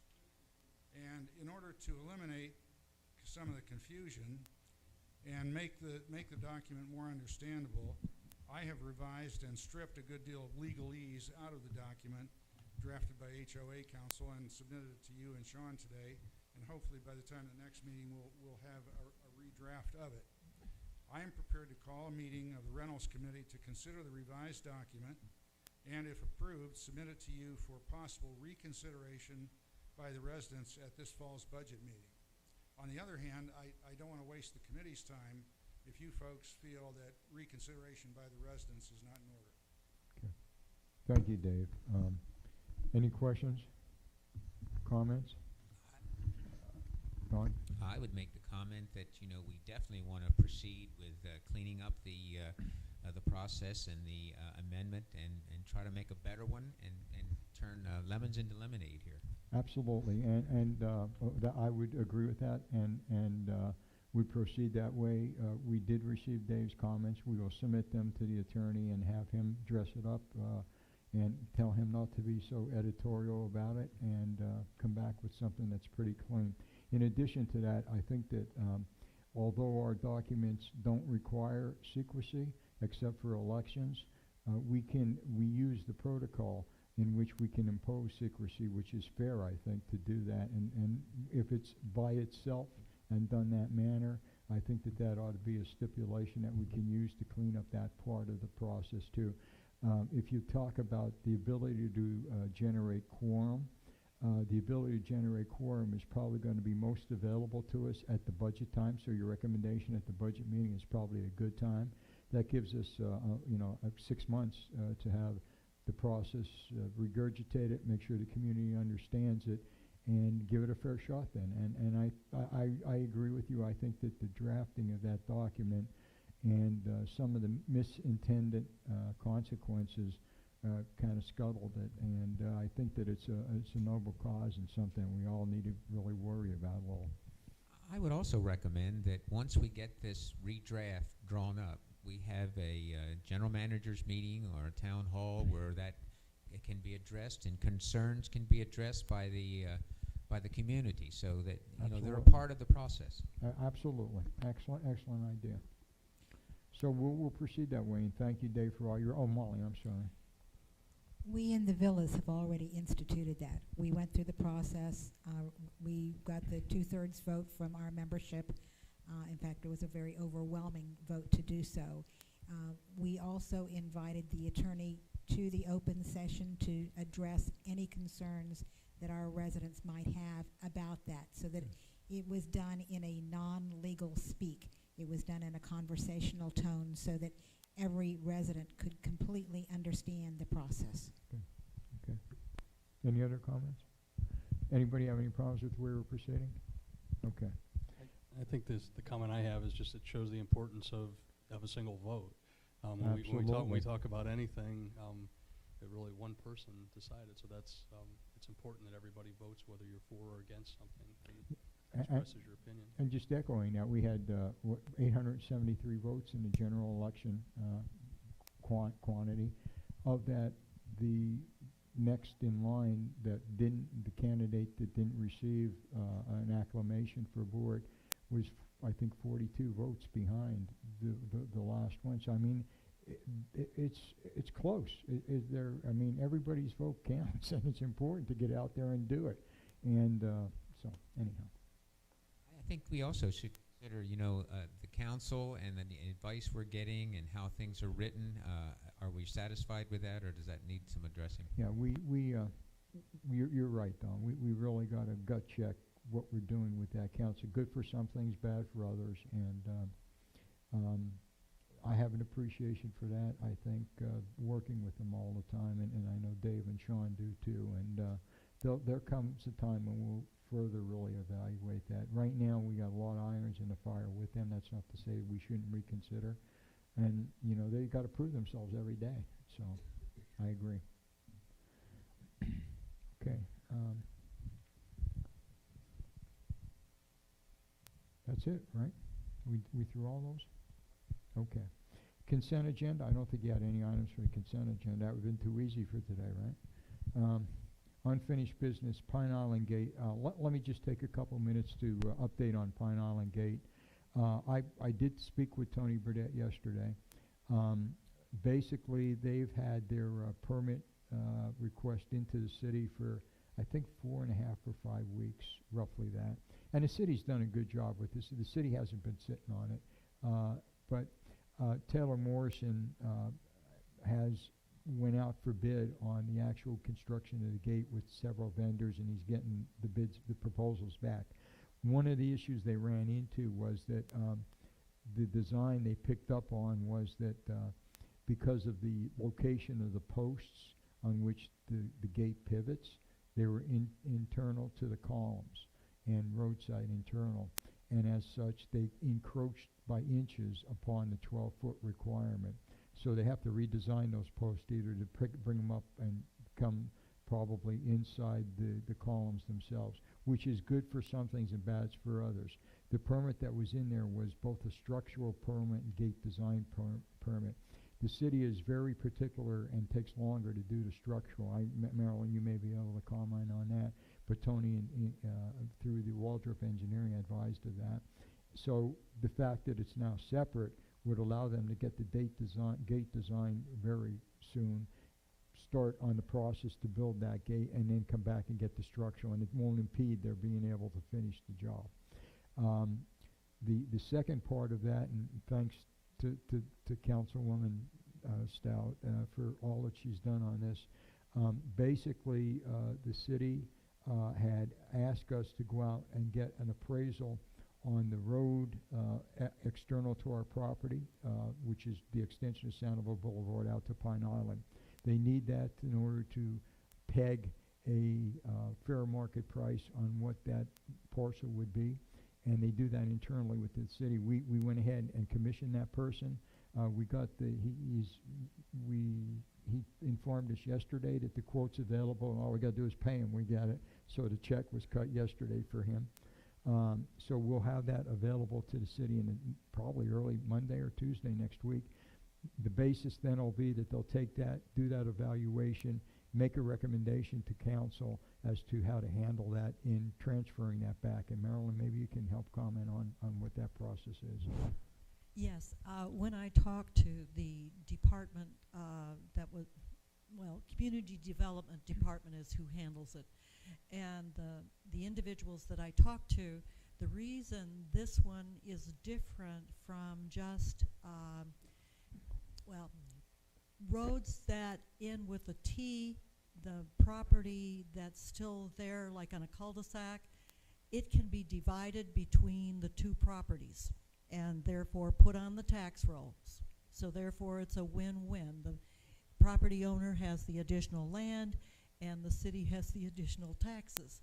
This one's different, and the reason it's different is because the original developer, GAC, deeded that land to the city. This is the very first time this has come before the city and eventually the council, because it's deeded. That's why there had to be an appraisal, and the other piece was the sign-off from the rental units, Coralina, that they were okay with Sandoval taking over this property. When I did talk with the individuals in charge, I said, this is a win-win for the city and for Sandoval. If it's, and I stressed that it should be no charge. And the reason is because Sandoval will take over the maintenance of those lanes, of that property, the street, and the city will not have to worry about a backup ending up on Pine Island Road. So that's how I saw it. I don't know yet what the final will be, but that was my recommendation to the department. However, you know, it takes 5 votes for anything that the council approves. I also suggested that it go on the consent agenda and not be part of the regular agenda. That way, with a consent agenda, usually nothing is pulled and it goes through. A skilled craftsman at work. Just one other point with respect to that, assuming that all occurs properly, and thank you, Marilyn, for everything you've done on it. We will have that property deeded back to us. The next step is to then go ahead with the cost-sharing relationship for that road.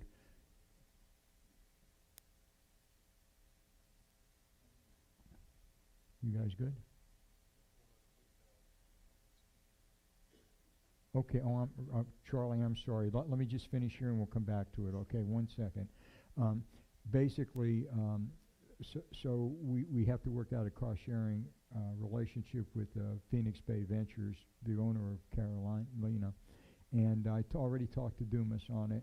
And again, I've had a lot of handshake stuff in Texas, but I want to make sure we get it in words and writing and a signature. But he's very much open to cost-sharing relationships. So once we know that it's of certainty, we'll go ahead and get that structured with them. And I envision something very much like we have with Hayden Lane properties of some type of arrangement like that. And the implementation of the reduction in medium, that's kind of like a no-brainer, small project kind of thing. So if depending on what the price might be on that, and if it's nothing, it's a great price. And the road itself, I think we probably bring that thing in. I'm just guessing, but probably less than 25 grand with all the stuff we need to do on it. So that's our piece of it. Taylor Morrison's on the hook for the rest of it. Any questions on that before? Mr. Ponza? I was had a glare in my eyes, Charlie. You looked there. I wasn't really prepared to give a report as far as the Covenants Committee is concerned, because we don't report, since what we do is all private in terms of recommending that someone steps outside the bounds and requires fining. But the committee has been talking about recently the lack of, for a better choice of words, teeth in our fining situation and our ability to have members of our community conform with the rules and regulations of our covenants. And that is that a blessed thing for this community is $1,000 is not an excessive amount to most all that are in here. So as a result, most of our populace is able to accept a fine of $1,000 and move forward with their life, not changing much, either pay the $1,000 or just leave it as an open fine against them for when they either decide that they're going to sell their property or whatever. And in the meantime, you as their neighbor, us as community members, have to look at their violation that they choose not to do anything about. Sean has tools at his ability which are no stronger than what we as a community are willing to give him. Since Dave has requested the board to give consideration to the rental committee's request for looking at a potential change in the rules of what the community is governed by, what I'm going to request the board to consider would be to give Sean, as a manager of the community, the ability to reinstitute a fine. Currently, if you do something wrong, if you don't wash your roof and you want to leave a black roof, you live in Chicago, you don't give a darn, you're renting a house, the roof is black. Well, maybe you live in Boston. So you leave the roof black, you don't care. Sean sends you a letter, 2 weeks more, you get another letter. You look at the letter, you say, I don't care, I can't see it from Boston. So the roof stays black. Your neighbor looks at the black roof. The people across the lake look at the black roof. Nothing is ever done. The $1,000 is on your bill. Whether you pay it or you don't pay it, it's still there.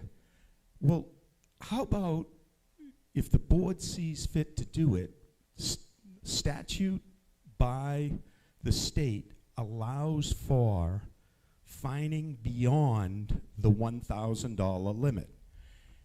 If with more examination on how legally it's to be done, I would like to see the board consider the possibility of, if somebody does that, they get their fine, they're fined $100 a day for 10 days for the $1,000.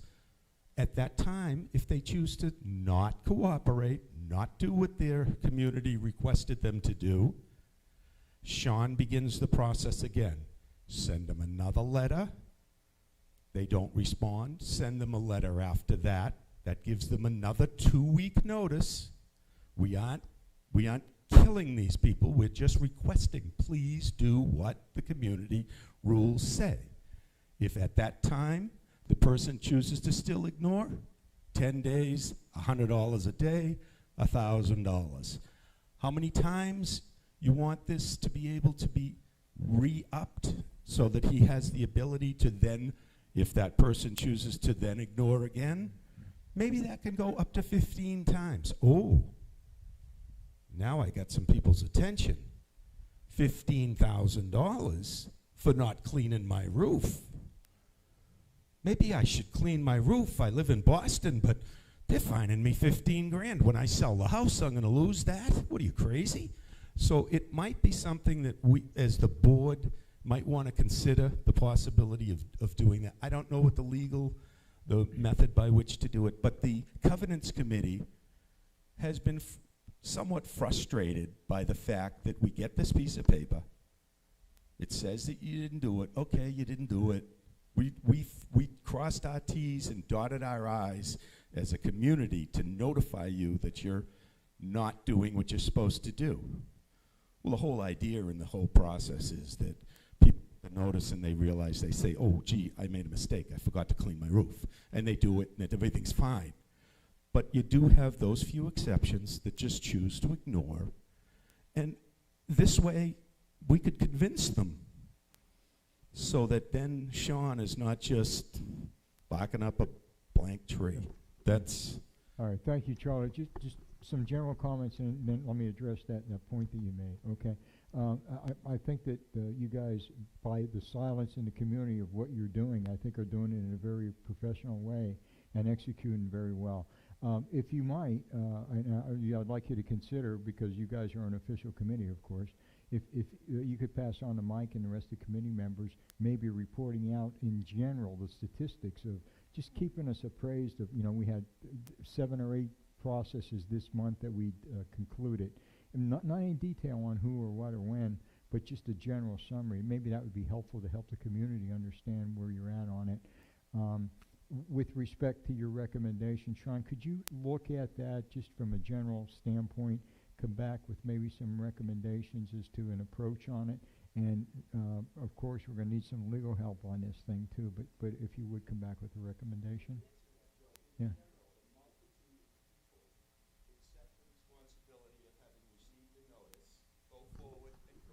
Yeah. Whatever the issue might be.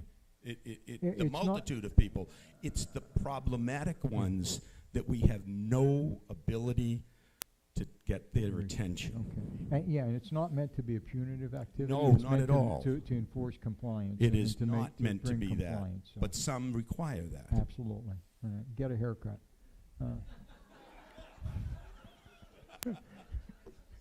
See that?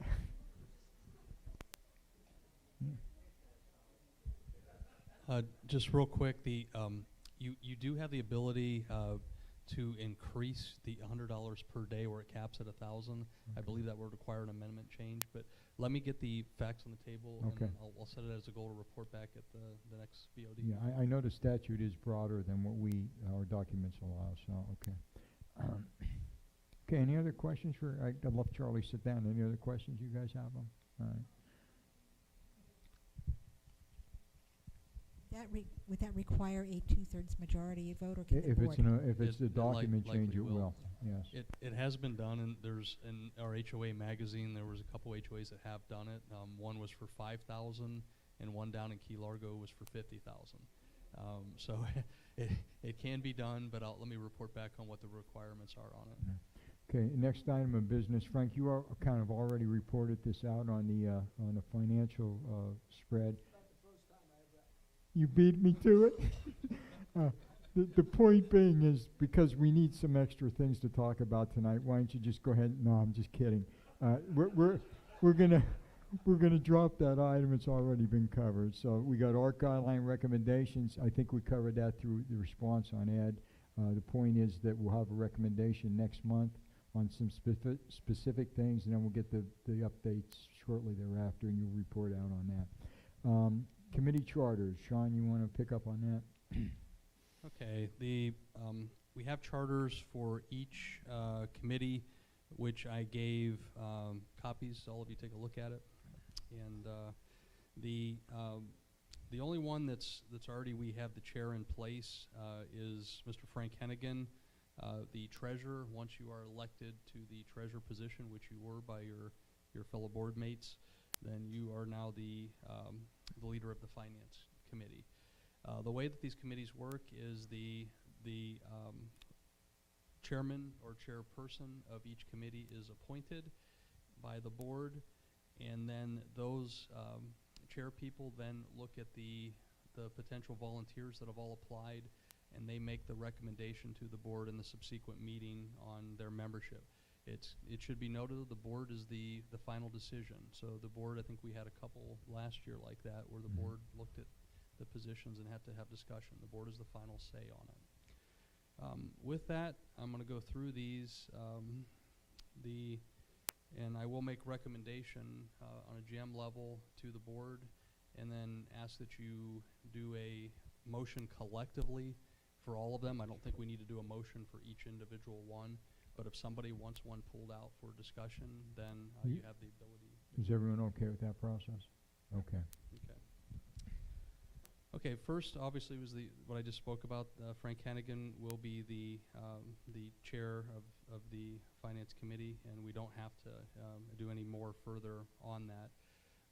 The rental committee, we have a total of 5 applicants, of which David Hiller expressed that he has a desire to continue as chair.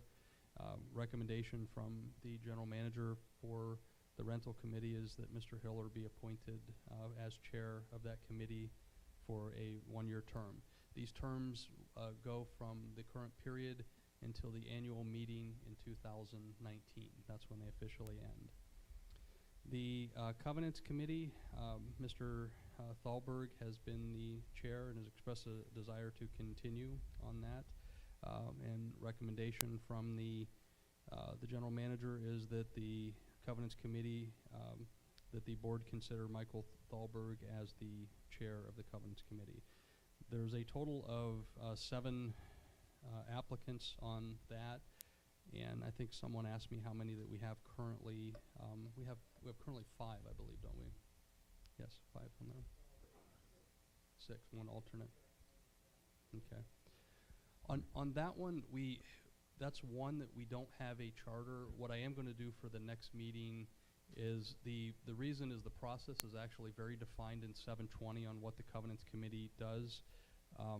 But let me do a charter which I'll send to the board. It's going to be a simplified version just so that we can define the membership and define a couple things so that nobody has any questions on that. Just a general comment with respect to that. I'm going back years, but there was a time when that committee was first commissioned, and Taylor Morrison developed I don't know, you wouldn't specifically relate it to the charters we developed, but it is a structure for it, so you may want to pull that out and review that too, Sean. We may have to rescind that and then go ahead and adopt a new one. Okay, the grounds committee and the lakes committee, the way this is chartered is the lakes is a subcommittee. It has a chairman. That chairman then has their own meetings, and then the chairman is actually one of the 5 members of the grounds committee. So for the Lakes Subcommittee, as general manager, I would recommend that Mr. Jim Niehaus retain that position. He's indicated that he would like to do that as chair of the Lakes Subcommittee. On the Grounds Committee, recommendation is that Mr. Ernie Giordano has done a lot in that committee. We appreciate everything, Ernie.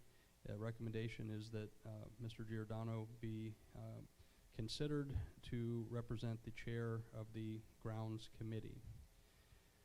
The ARC committee, we have a total of 7 volunteers.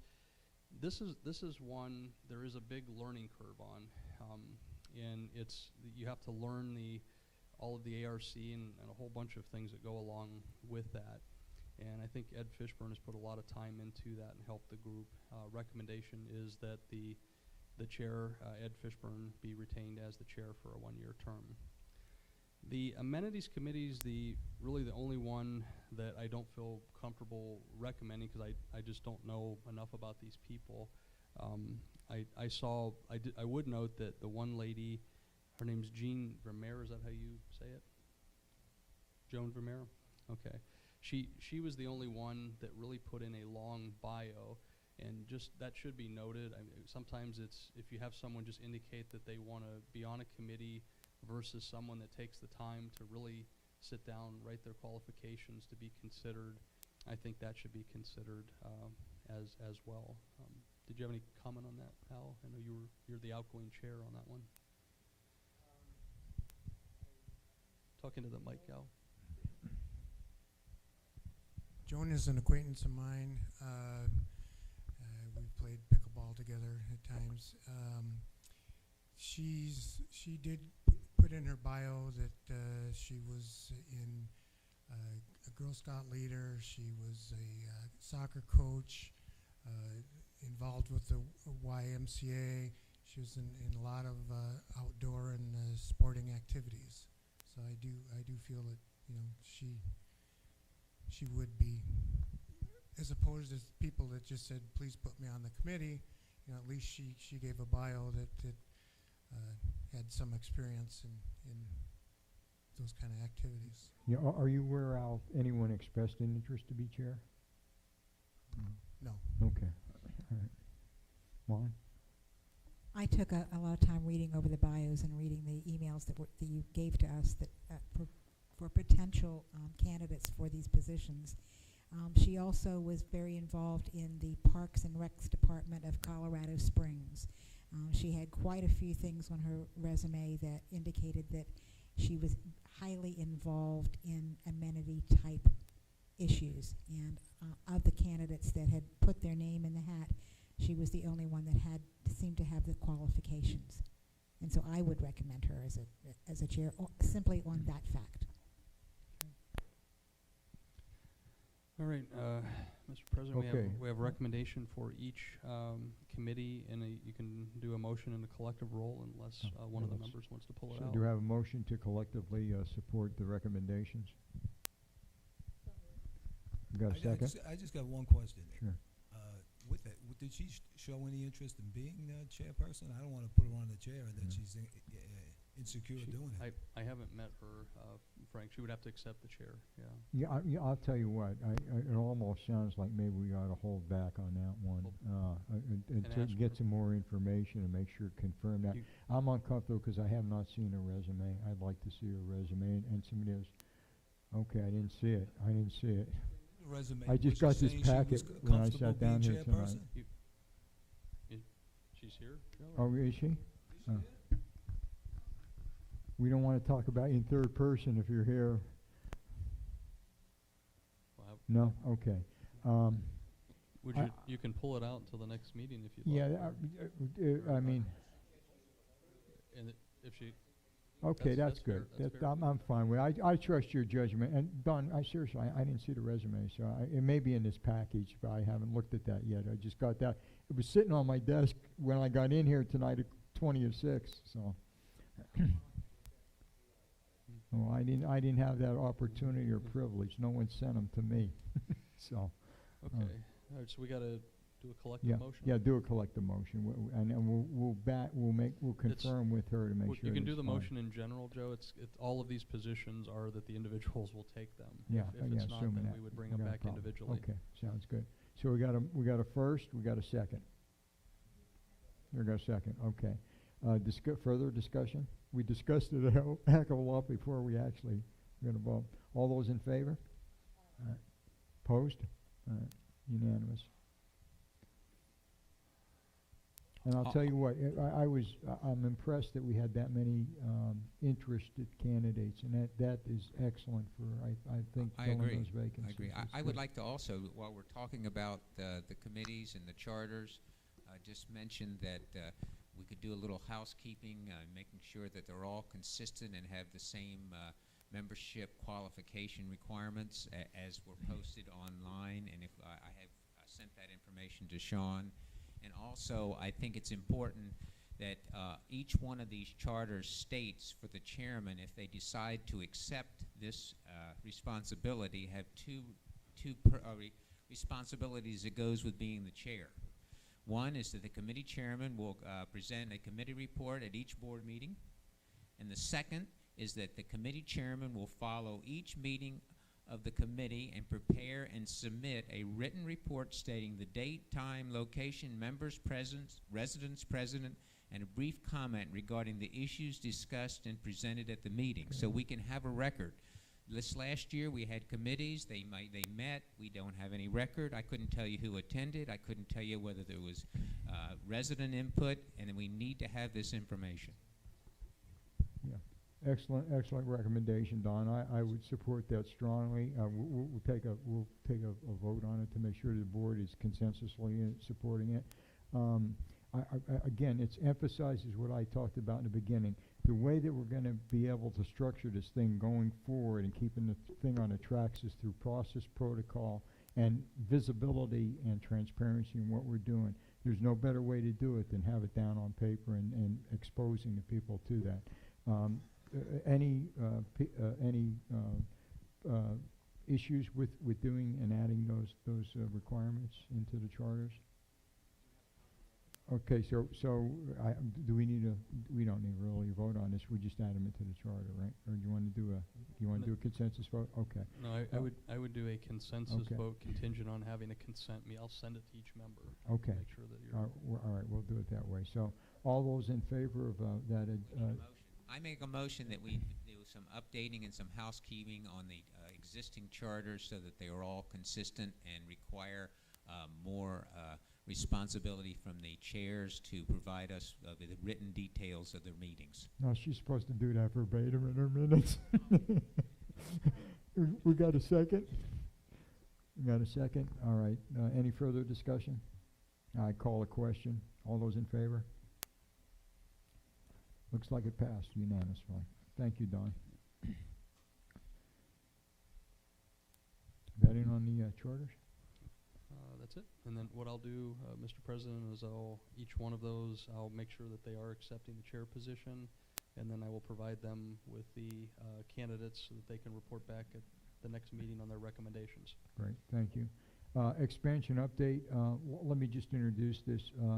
The expansion, we kind of stutter-stepped here for the last couple of weeks with the election and everything, but that wasn't to say that we didn't have some activity. We had a couple proposals come in on basic engineering. The first part of what we do is put together the basic engineering and the project management piece. We have 2 or 3, I guess, received already proposals on those. We'll formalize those, package them up, present them to the board probably in the next meeting for selection of that. The critical path on that from a timeline standpoint is going to be the PDP amendment that's required, and that will set the stage probably. Marilyn, you can probably also comment on this.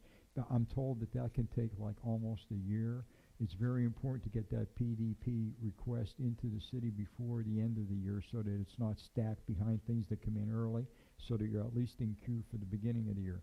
So if we anticipate having that out, we might be able to get some response in that by like first quarter of next year for the groundbreaking piece. Joe, I think you need to let Marilyn speak No? to that. Oh, go ahead. You're shaking your head. I'm sorry. I looked She's past not you. agreeing with you. Okay.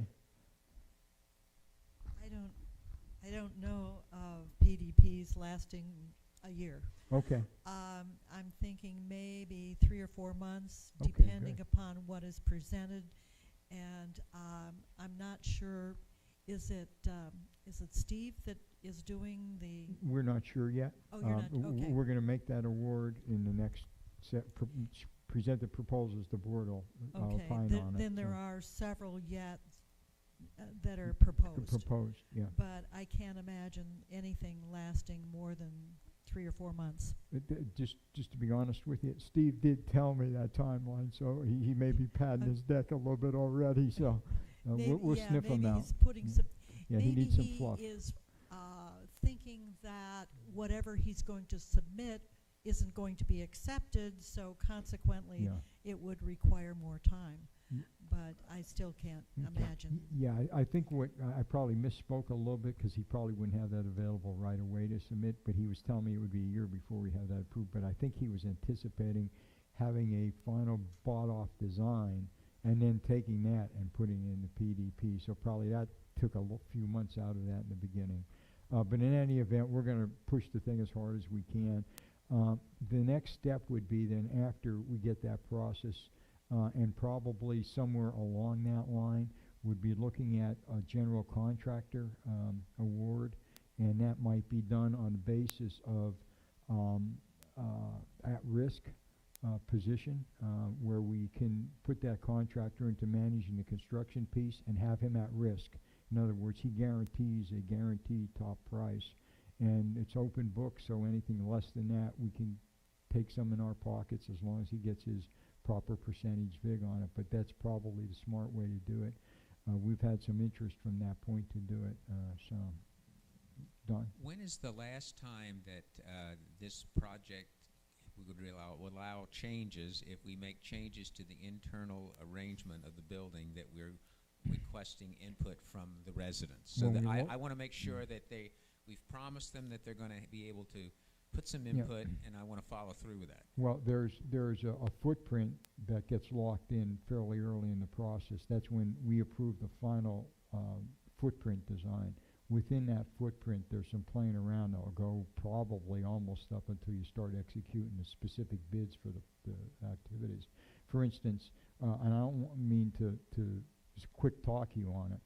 You have to establish the perimeter of the footprint and the general requirements for that, and that's a lock-in. So the scope is locked. The contractors know that that's what their job is, and they bid on that, and that's the basis you hold them accountable for. Short of that process, then there'll be some degrees of flexibility within that. There'll be further input items.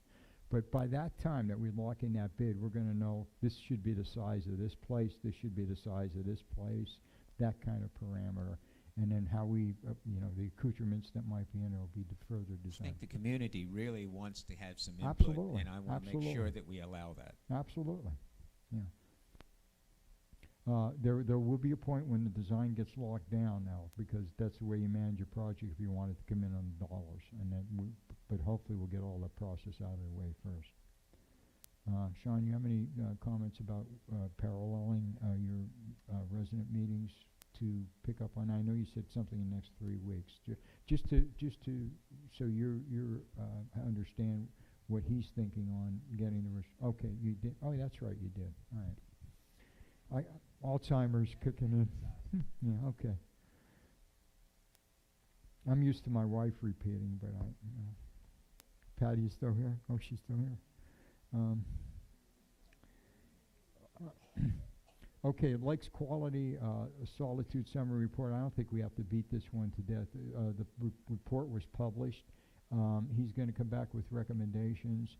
And again, I just want to assure everyone that this board is committed to making sure those lakes that is what makes this piece of paradise nice, and really is the icing on the cake for us. We're not going to do anything that's going to jeopardize that quality. And a lot of the fight that we're in right now is to make sure that the infrastructure parts of those lakes is done properly with Taylor Morrison. That's the transition piece that we're working on. But the basis of this is that he's going to come back and give us a recommendation and cost for what he's going to recommend as additional things. And that's probably some bottom sampling done in June, and then tying in with Jim's recommendation to do a continual quality check on it. Any questions on that piece? Bars?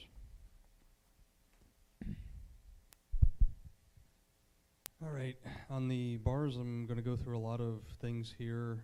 We'll do a recommendation at the end of each one with a motion and a discussion on that.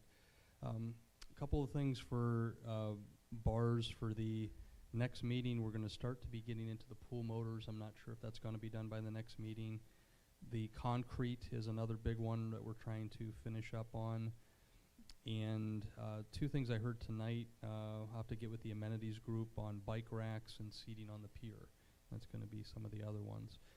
One of the bigger notes is we talked a lot on the asphalt. Just something, our asphalt is quite a ways out, but I made the comparison on our development, and I actually saw how they did it, where they're not getting a seam. The thing has like wings out the side, and they're actually paving 2 lanes at one time. It was pretty neat. Yeah. But just something when we get into that down the road, it might be a consideration. Okay, the goal on these budget authorization requests is, and this was actually recommended by one of the board members last year, and I think it helps to send these things out ahead of time so that you have the opportunity, because I got a lot of questions back, which is good. So the goal is to try to get some pictures so that you see what's happening. And that you Even Frank understands them then. yeah. When you do respond back to me directly. We can't have a board discussion on those emails, but you can respond directly to me. Okay, the first one is a budget authorization request for 500 Calusia plants. Now, these are the plants that were used on the Royal T side. You can see them over there. They were used also as a hedge up by the bocce. And what the goal is here is there might be a long-term consideration for a wall, but we priced out the wall there with the initial price being $280,000 for the permacrete wall itself. So that's something to look at down the road. But the current is actually to take that section. The section is 4,200 feet long, and to start to put in the Calusias. You have stage 1, which Don had a good question, making sure that the irrigation is properly working, and then actually taking that area and dividing it. Budget authorization request requested from allocated reserves, item 4.5, allocated cost on a 3-year basis not to exceed, what did I put on here? It's got 6,200, right? It's got a category total of every 3 years, 50,000. Yeah. First stage of plant replacements on the Surfside fence line interior, 500 3-gallon plants on the fence line with emphasis on the Verdmont area. Areas going from south to north where the existing plants are sparse or have been removed. The linear length of the property is approximately 4,200 feet. Calusias planted 2.5 to 3 feet will provide 12 to 1,500 linear feet fill-ins for the first of what is thought of 3 stages of a fence line replacement. We talked, Ernie said a 4-stage 2. We're also going to look at the other side over on Royal T so that it's fair as well. All irrigation to be tested and serviced when the operating budget cost on an install areas prior to plantings. Plants are 3-gallon with a price of $12.50 per plant.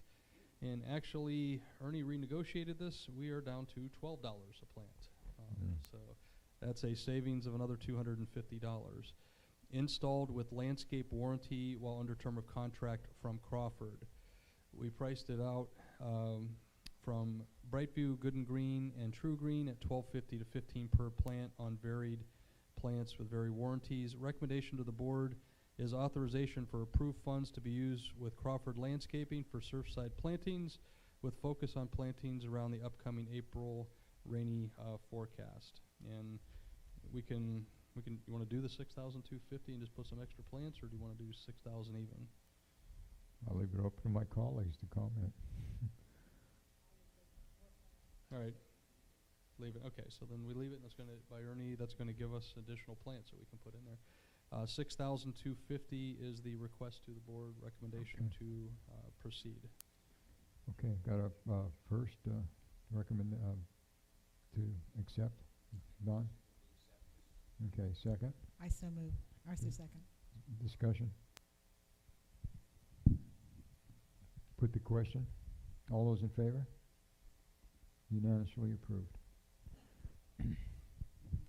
Okay, the next one, moving on to request number 2. What I'm going to do this year also is, like you saw me number them, it's real easy then that I can put these into a folder, so if we ever want to reference anything, we can go back and reference a number that we're doing on our reserve request. Okay, the amount requested for this thing is $19,710, and we're talking about the HVAC at the clubhouse, the air conditioning. Description, we replaced 2 of the 4 split unit systems in 2017. The remaining 2 units are almost 13 years old and are allocated to be replaced at the current time. The current trend on service calls as well as tech communication indicates a need for replacement consistent with what our reserve study says, replacing units 3 and 4 on an entire split air conditioning system. Same thing as last time. We priced out 3 different units: the train, the carrier, and the, is it Rudd or Rudd? How do you say this? Rudd. Rudd. And we did the Rudd system last time. It's been in for, what, about a year now, and we haven't had any problems with it.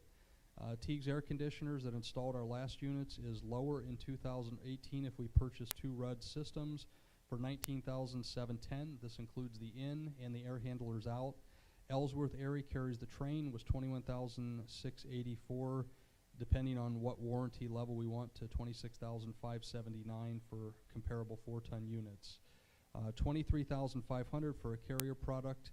The warranties on the Rudd unit far exceeded the others, with a 10-year on parts, 1 year on labor. Recommendation to the board is for replacements of units 3 and 4 with 2 4-ton units on each system, which includes air handlers, all wiring hardware, and the City of Cape Coral permit to be installed by Teague's air conditioner at a price not to exceed $19,710. Okay. Got a motion to accept? Second? Discussion? Okay, call a question. All those in favor? Passed unanimously. Okay, budget authorization request number 3. There's a total of 6 of these, just so we're almost halfway done. The Somebody get the pizza? maybe we take a break after this. The no. No. Wanna Keep finish on up? going. All right. Yeah. All right, we're staying here. Okay. All right, budget authorization request number 3 is for 3 Funbrella canvases. The Funbrellas are these big, giant umbrellas you see at the pool. The amount requested is $3,021, and this is the final stage of the pool deck furniture replacements, specifically to 3 Funbrella 20-foot canvases. The hardware poles and stanchions all appear that they're in good condition, so I don't think we have to replace anything there. You can see in the pictures, all canvases are extremely faded after approximately 4 to 5 years, with seams exposed on the perimeter stitching. Allocated reserves has the money available in the phase furniture replacements. Proposals range from $1,250 per unit, $1,190 per unit, and then the current is Scotty's, who we ordered our last ones through, at $950 per unit plus tax. Scotty's Canvas and Outfitters did our last canvas replacement. Their workmanship was quality. Material is marine grade Sunbrella fabric with customer's choice of colors for the selection. That's not something you have to decide tonight. It's something that I can get input though. We were going to get orange, yeah. Okay. All right. Well, we don't have to get orange. There's plenty Orange of colors. and red. Orange and red. Same fabric. All right. There's about 100 colors to pick from. Yeah. Recommendation to the board is approval of Scotty's Canvas at $3,021 total price for 3 Funbrella canvases to then be installed. And this, to answer this question, I will correct that. They are going to install it. We don't need to Okay. install it. Good. Okay, got a motion to accept? Second? Got a second. Discussion? Call a question. All those in favor? Opposed? Passed unanimously. Okay, number 4, pool furniture replacements. This again is the final stage. We had 3 stages of replacing pool furniture out on the deck. This stage is $8,676.33 for 10 Gardenella armchairs, 12 weighted umbrella stands, and 5 commercial market umbrellas and replacement parts. Third phase of 3 phases. Our current chairs are in adequate conditions. Any old chairs, though, have been taken off deck. The Gardenella commercial stacking chairs match our current inventory. Showed some pictures of the umbrella bases. Those are expensive, but these whole products handled by Telescope Casual, it's the difference in a product lasting 7 or 8 years versus a product lasting 1 or 2. You get what you pay for. On this, allocated reserves, 6.5, we have 36,500 available. Proposals range from 8,076.33 from Pinch a Penny. That's who we bought all of our furniture from, the Pinch a Penny in Punta Gorda. Admiral Outdoor Furniture and Acre Industries. We have purchased over 75,000 in furniture through Pinch a Penny. Telescope Casual Gardenella chairs are higher cost but last longer with no exposed hardware. Sunbrella products also are commercial grade with a goal of allowing us a longer life. Recommendation to the board is to order the commercial products from Pinch a Penny for an allocated cost $8,676.33. Okay. I got a motion to accept. Second. Discussion. Call a question. All those in favor? Go ahead. question. Break the trend here, Frank. I'm in agreement with everything here except for the chairs. I thought we bought 84 chairs last year. We still have chairs that need to be replaced? We took some out prior, and this is just actually filling in. They don't have to be replaced. It's just adding where we need chairs. There's some that don't have it. All right. Yep. Okay, you okay? All right. Call a question. All those in favor? Opposed? Pass unanimously. Okay, budget authorization number 5 of 6, the clubhouse projector. Okay, the goal here is we had some talk about can we fix the projector that we took off of there, and I think Al figured out we can replace the light and the fan on there, and our goal is to use that really as a backup. The old style projectors require the light to heat up, which takes about 20 minutes, and then the cool down, if it goes off, we had at some of our events, it doesn't work. He does doubles for MacGyver. So, MacGyver. yeah. Okay. We did, however, I've got the price down at $2,008.99.98, but I believe we found a vendor. What was the price? A little bit cheaper than that. $2,400. So we can approve it for this, but with the stipulation that it has to be by the cheaper vendor. If we got one for $2,400, that's where I'll purchase it. We'll shop it. That's good. Allocated reserves 5.1 for the cost of electronic replacement. Epson's Cinema 5040 UV to mount on the existing post, and we put an extra 100 in there if we have to change the plate to get it to match to the pole. Recommendation to the board is for a new LED projector, $2,007.99.98. Okay. Got a motion to accept? Second? Discussion? Don? Go ahead, you're reaching. Okay. His conscience is bothering him.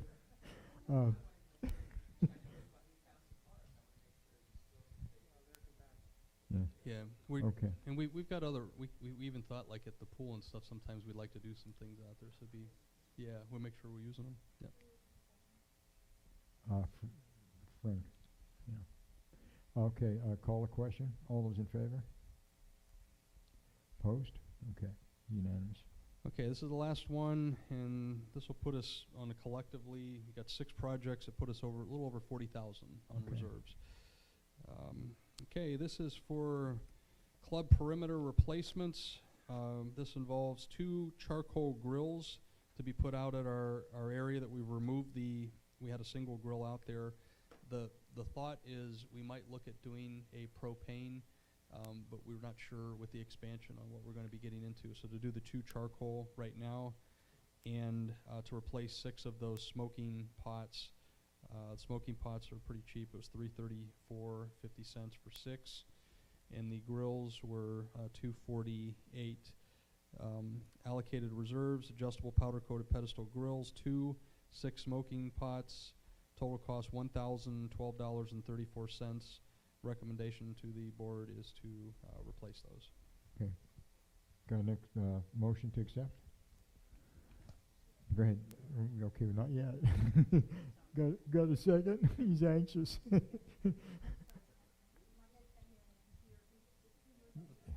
I'm not sure if Don moved for it or he wants to just talk about it. Did you? Both. Okay, so we got Don first, Frank second. And then discussion, Don.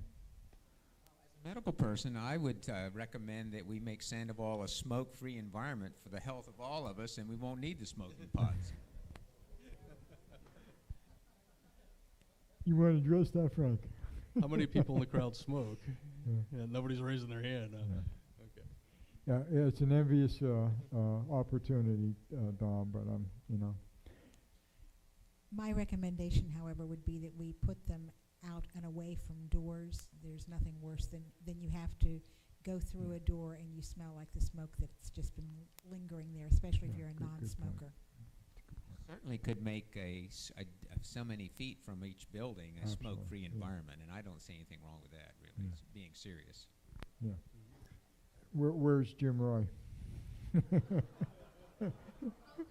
Where is he when you need him? He's outside smoking.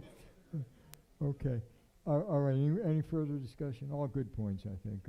Any further discussion? All right. All those in favor? Opposed? Unanimous. Thank you. Joe, okay. I just want to make one more mention here, just so people focus on this. Again, earlier I said that we put $87,000 into the reserve fund. These bars, the bars that we're putting in, these are the withdrawals. So if you want to keep this in mind, you know, when we look at the reserve fund, it's the resales and the new sales. We get $3,000 for every resale of a house. We get $2,000 for every new sale. That's the deposit into the reserve fund. Right now, through the first 3 months, the first quarter was $89,000 that went in. The things that we just approved now would be reductions from it. So it's just, you know, deposits and, you know, withdrawals. These are the withdrawals. So if you know, when I mentioned the reserve fund that each particular month, this is going to be the adds and the subtractions. Yeah, and just to put that in perspective, last year we spent $461,000 in reserves. We put 388 in, so we had a net drop in reserves last year. Last year was a very aggressive year at the Envera gate, so we did a lot of spending. So it's nice to be able to have that little $1 million buffer there. It kind of it absorbs a lot of. And this year pain. we're anticipating $421,000 as deposits. Yeah. And I think we're going to get under $300,000 of withdrawals. That's what's in the plan, and we'll see if it holds true. But, you know, when we have these meetings each month, that's something you should keep focus on. When we do have bars, that's taking money out of your reserve fund. Okay, thanks, Frank. New business, the 558 notice, and again, I'm going to just very quickly discuss this. Basically, looking for no action today, and I just wanted to report out status.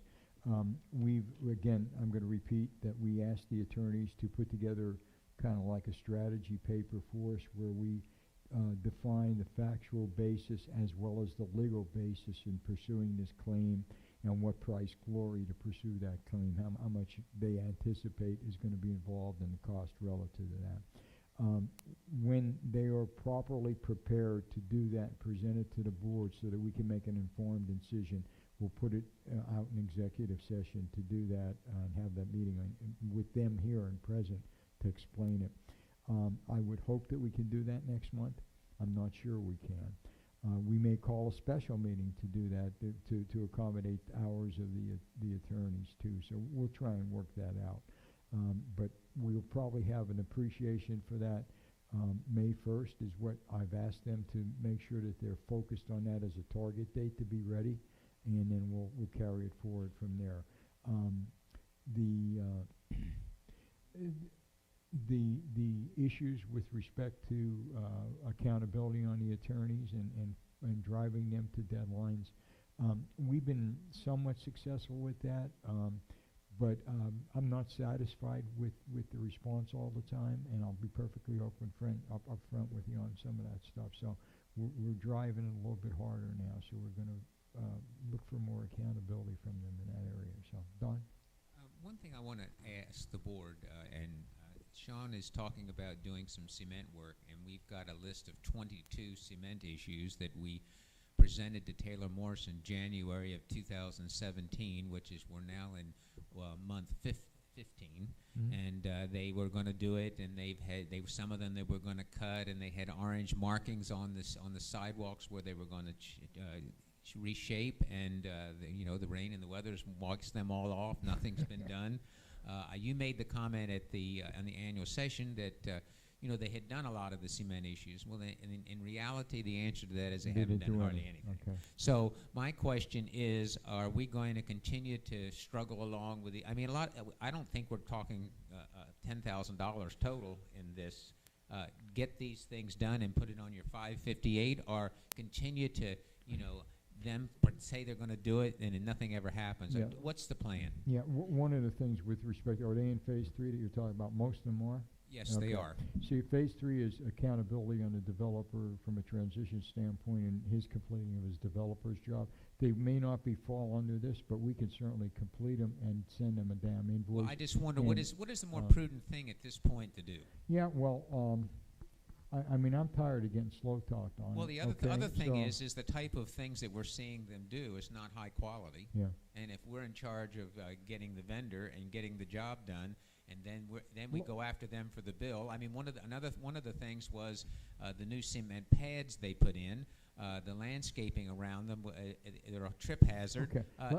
Nothing ever happened, and I just thought we ought to discuss a plan. Absolutely. Let's do this. Let me recommend this. Let's go ahead and we come up with one more inspection. I know you guys have bled all over this thing, and one more time, I'll get Burdette in here, and we'll have a come to Jesus discussion.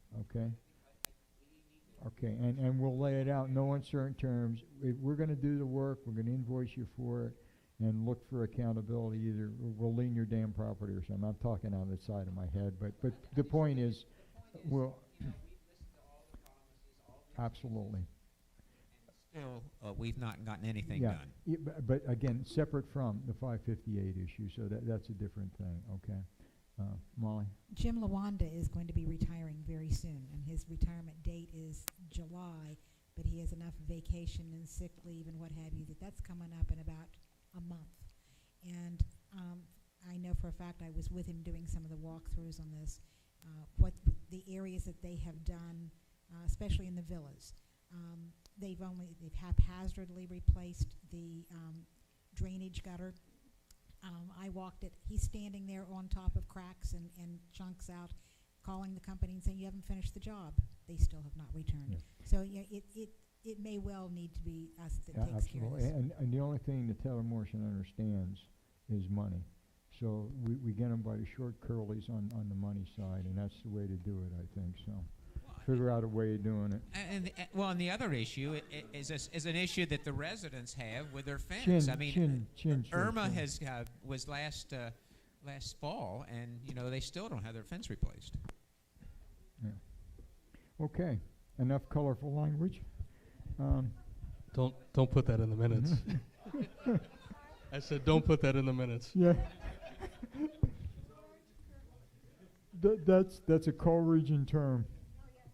I've told people that at other board meetings they used to have a watcher for me, so that I wouldn't spew my truck driver language. But it got kicked. Basically, social media is next thing on the agenda, and BOD resolution. This is not meant for action tonight. What I wanted to do is get that out in front of the board. And a couple things. What I think that the focus has been, we've been pseudo-operating the Sandoval living site. We've been operating that site, and I think we're kidding ourselves if we don't feel like we have ownership for that site. We own that site, and I think it's about time that we put in writing the operation methodology that we're employing with that. Be totally translucent about it, and do it in a manner that promotes the open communication with the community and engenders differing opinions, but done in a civil and respectful manner. And to the extent that we can put a policy together on that, and also with the kind of like guardrails on it such that we don't expose the association to recognizable liability issues that we know up front that other sites have gotten into, and put parameters in it as such. There is no intent to restrict a board member from his own personal basis of using Facebook and any other social media in other ways. What this policy looks at doing is defining this is the official social media mechanism or mechanisms by which the board is, or the association deals business. There'll be regular postings on here. It's going to promote that open attitude of differing opinions. It's going to be done in a positive, community supportive way. And just be open and transparent about what's going to be on there and how it's going to be managed.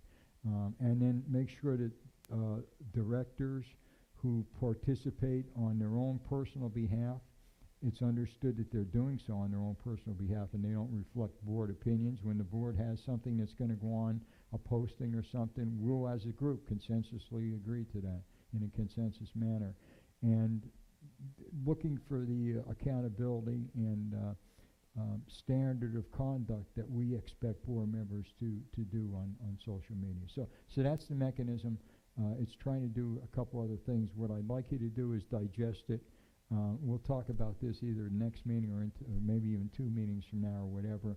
But I just thought it important that we kind of, let's get it out in the open what we're really doing with this thing, and let's make sure that the community interest is best served by what we're looking at doing and what we are doing. Okay? Any discussion on that or questions? Or Don? I'll only make a comment that I have, there's only 3 people on this board that had any, I guess at this point 2 people on this board that have any social media accounts, and everyone else does not.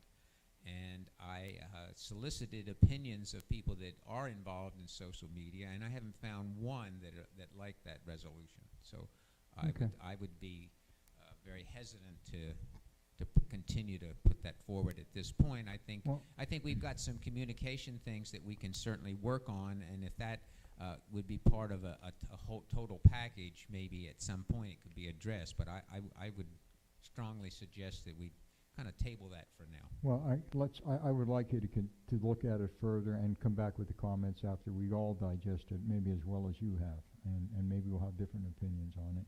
And you know, it's a shot. I don't think that it's done to be restrictive in any manner on what your personal capabilities are in communicating, but it is done to protect the association from a rogue condition in which you got a board member out there, you know, communicating differently.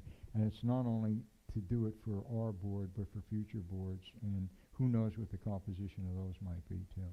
I mean, we're wonderful and good, and we do things all well, so we wouldn't ever do anything bad, but, you know.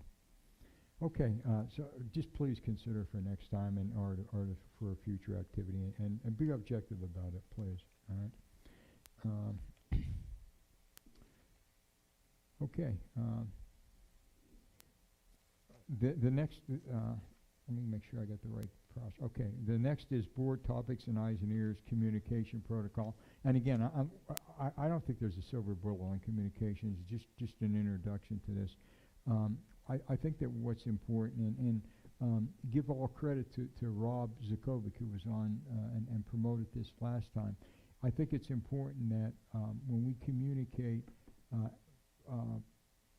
points out to the community, that it's a consensus communication, that we're not out there individualizing, unless it's things like our position requires us to do, like Frank will be doing things on finance, and there are certain reports we're all required to give. But the point is, when we have general communications, that it's done in the light of day as to what our objective is and how we do, and we discuss it in this board meeting.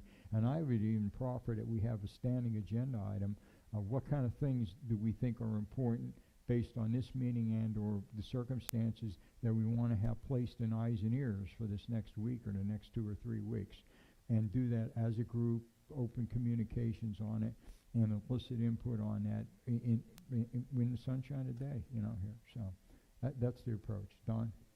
I'd just like to kind of inform the board what Al, Molly, and I promised in our campaign, and what we're following through with, that we wanted to be more transparent with communication, and that was something we were not going to let slip through the cracks. After the election was over, I was approached by one individual who has a lot of experience in communication, and he was willing to lend his expertise to help develop a communications plan for Sandoval, and I think that he's spoken with every demographic and contingency group in our community, and he's still reaching out and getting input. I think that we're heading in the right direction. I don't think it's not a directive that's coming from them, but it's an advisory group, and I think, you know, the more advice we get, the more suggestions of people who have experience and who have been this route before, that we would behoove us to try to take their advice. And I would just like us to be thinking about consideration for forming a communications committee that, as other committees, are advisory, that could give us some advice and some areas that we could improve our communication when it is appropriate. And I think that the project is ongoing, and they're going to give us a draft, you know, in another couple of weeks, and just be thinking about how we could possibly incorporate that to make our community better. No, I think it's commendable, Don. So, I really do. Possibly a communications committee. Yeah. Just think about it. Yeah, and the other point with respect to that, and again, I know you've had communications with people. There are other groups out there and other people who are similar thoughts, and what we got to just be careful of is that we're not picking one group as opposed to another group, and just be open about that too. And that's why I mentioned it here. And I met with that same person after your recommendation, and I think that his approach is commendable, and I think that his interest is in promoting the community in a very positive way, and his interest is to make things better, and I think that that's what we're all about, you know, so. Absolutely, absolutely. And I applaud you for reaching out to him, too. I think that was very nice to do that. And as collectively as the triumvirate did.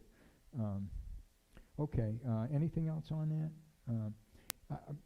We don't have to do it tonight, but if there's something that we want to get on eyes and ears, what we can do is we can do a unanimous consent on an idea outside of a board meeting. So if there's something that comes up in the next week or two that you feel is important to do and you want to promote that in some way, we can do something like that. So I would prefer not to. Just as a teaser, one of the things that the group is thinking about is, you know, they have people that are, you know, journalists and writers and graphic design and things of this sort, you know, so, you know, we can up the level of the quality of what we put on if we enlist some of their support in writing and presenting and formulating these things that we want to put on there. And I think that's important too. Yeah, good. Okay. Any other comments or questions on that? Okay. Last agenda item is Somerville liaison group. I and a couple others were approached by Somerville has formed a discussion group that would be able to interact with the Master Association so that their interests are presented in a way to the Master Association. One of the opportunities that they were asking us to consider, just in general, what might be some approaches are with respect to their wall and their road down there. And not that they're asking for answers on this, but to consider options as to how might be addressed what they perceive to be inequities in two of those situations. Just a real quick description. When Somerville was chartered and organized, they owned the wall area and the wall, and they owned the road. That wall, and there may be more than a perceived inequity in that wall. Also, is a wall that is our outside wall for the Master Association. So So there's I mean, I could see an inequity there in that they're required to perform the maintenance and the cost of that maintenance. There's the opportunity for the association to do something more than what their maintenance is, but they're still on the hook for the expense for that. They've asked us to consider into the future just options that we might be able to address that inequity somehow, and I don't know what the answer is, but they ask us to take a look at that. And I don't see any problem in doing that as a board and then open to the community and doing it. I wanted to disclose it fully because I was approached on it, and it was done interim from a board meeting, so it's out there now. I think it's an opportunity to, if there was an inequity, to consider that inequity and see how it might be properly resolved through proper process. So that's why this is on the agenda. Molly? I agree with that fully. When you really look at their community, they were the first ones to build out. They have been paying master dues longer than anybody else in Sandoval. And part of that, those master dues, it feels a very, as they said, inadequate way of having our support, that they have to shoulder all of it. It is unfortunate that their docs were written the way they were, and we can't go back and change their docs. But anything that we can do within a legal means, I would fully support. Yeah, and yeah, we have to be careful about burden other residents with that, because it is a legal binding document that we have there now. So we have to follow a process, do it in a proper way. But I think that there's an opportunity there to look at options and come up with something that might be I would just publicly like to state, too, is that when they buy and sell their properties, that's going into our reserves, which the reserve is what's replacing and maintaining these items that we're talking about. So it's not like, you know, they're not contributing already. So it's something to consider. And I think the message that the Somerville people have to understand is that we're receptive to trying to figure out how to bridge that inequity. So and we'll pursue that. So it's out in the open. You all guys all know it now. So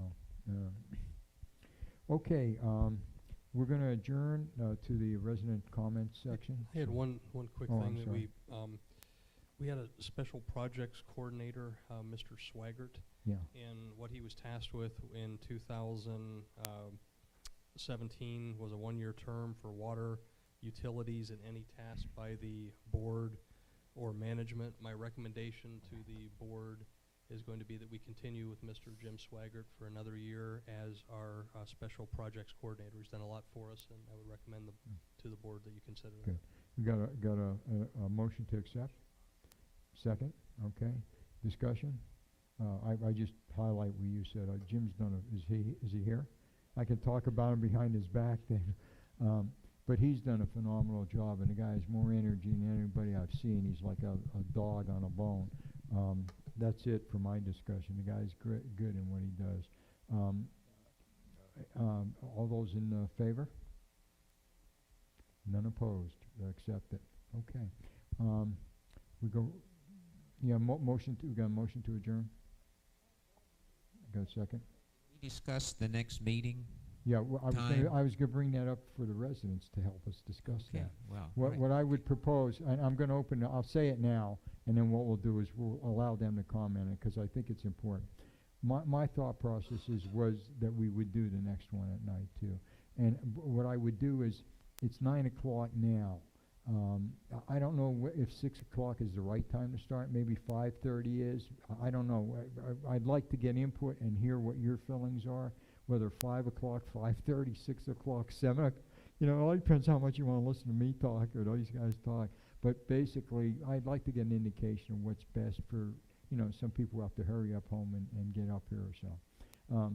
So let's do the adjournment, and then we'll set that meeting time during that period. But we'll do it at night, but what time we'll begin is something else. Everybody okay with that? We do it at night? Okay. Yeah, I've got a motion to adjourn? Second?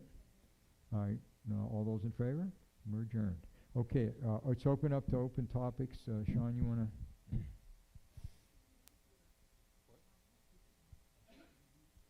Do you want to decide the time, or what are we doing? Yeah, if just want to elicit your comments on the time. Any ideas? What's best? 5 o'clock, 6 o'clock? Okay. Okay. This was a long meeting because we had a lot in the agenda, so hopefully there'll be less than that.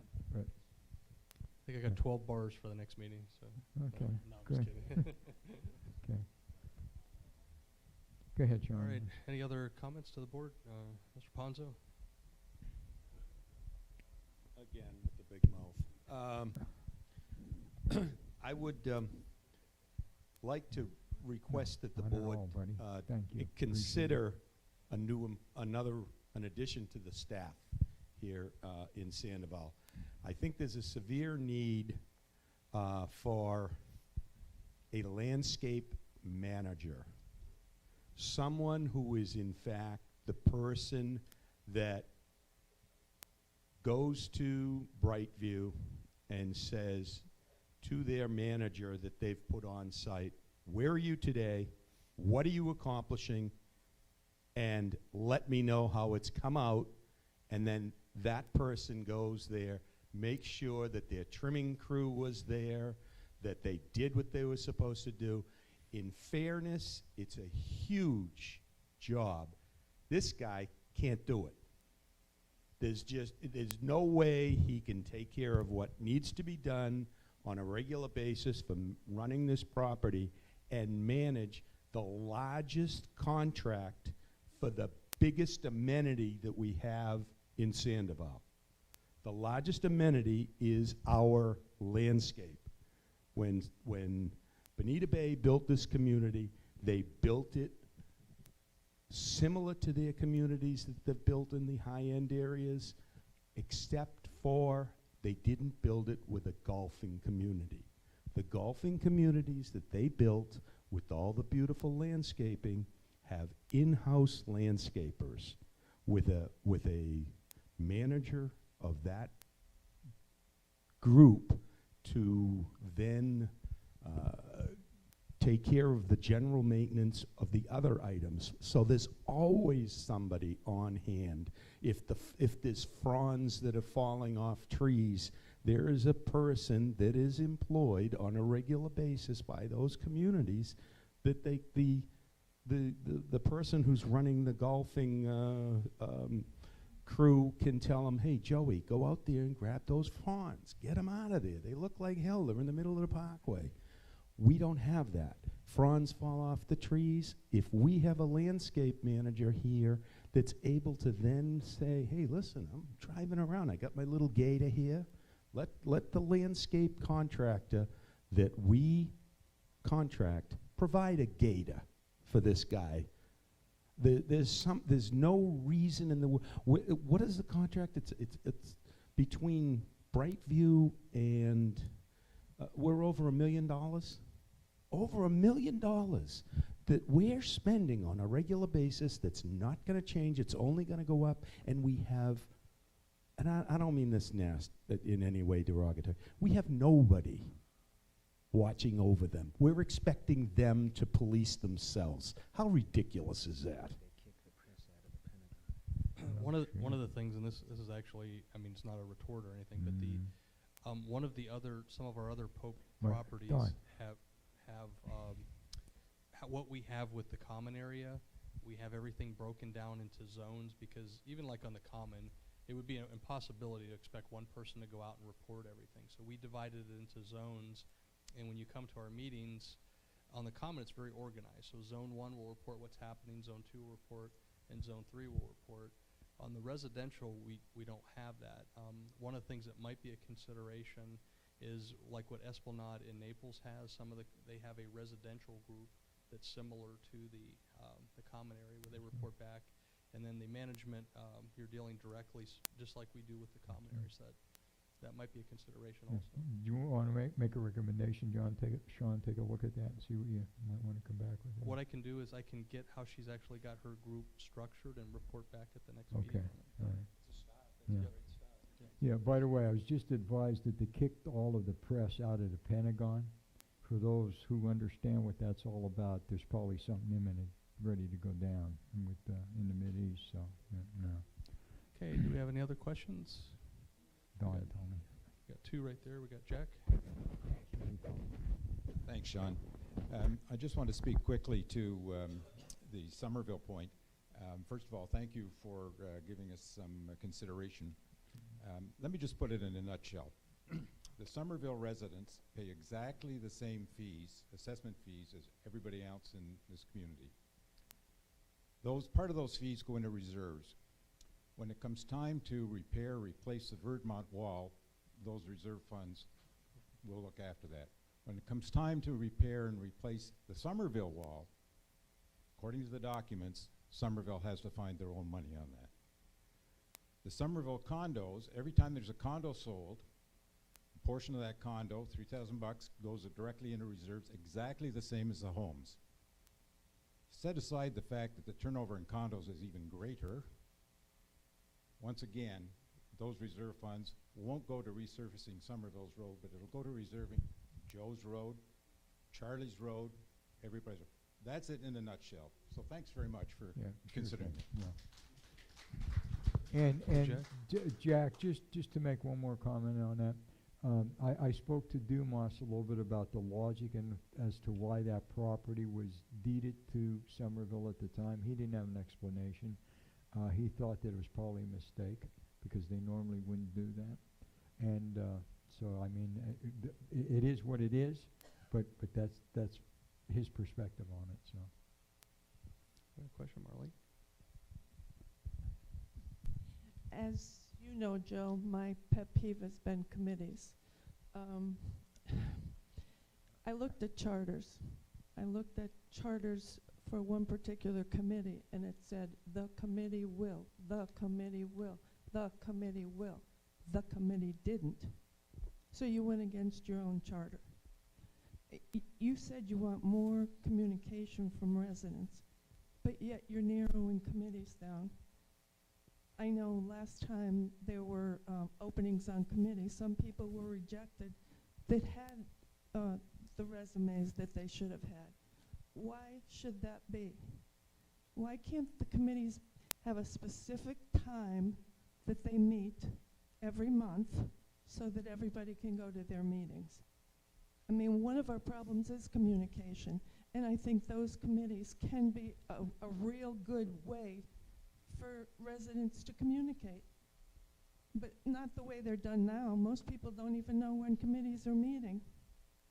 There's no input. Well, there's no committee.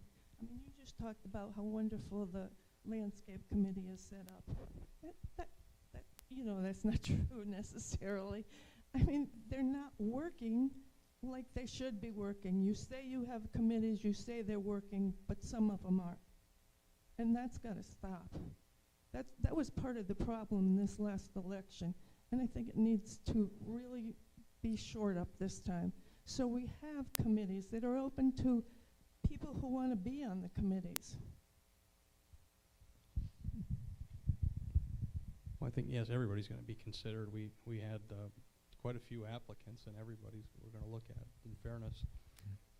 Any other questions?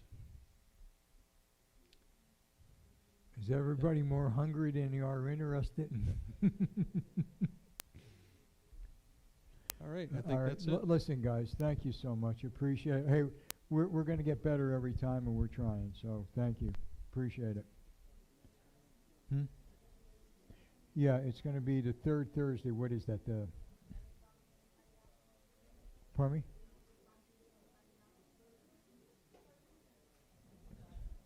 We're going to if we have to. I'm sorry, but it's I already requested the third Thursday, and I told it wasn't a problem.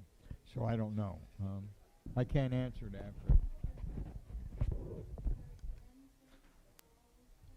But Thursday, Mark.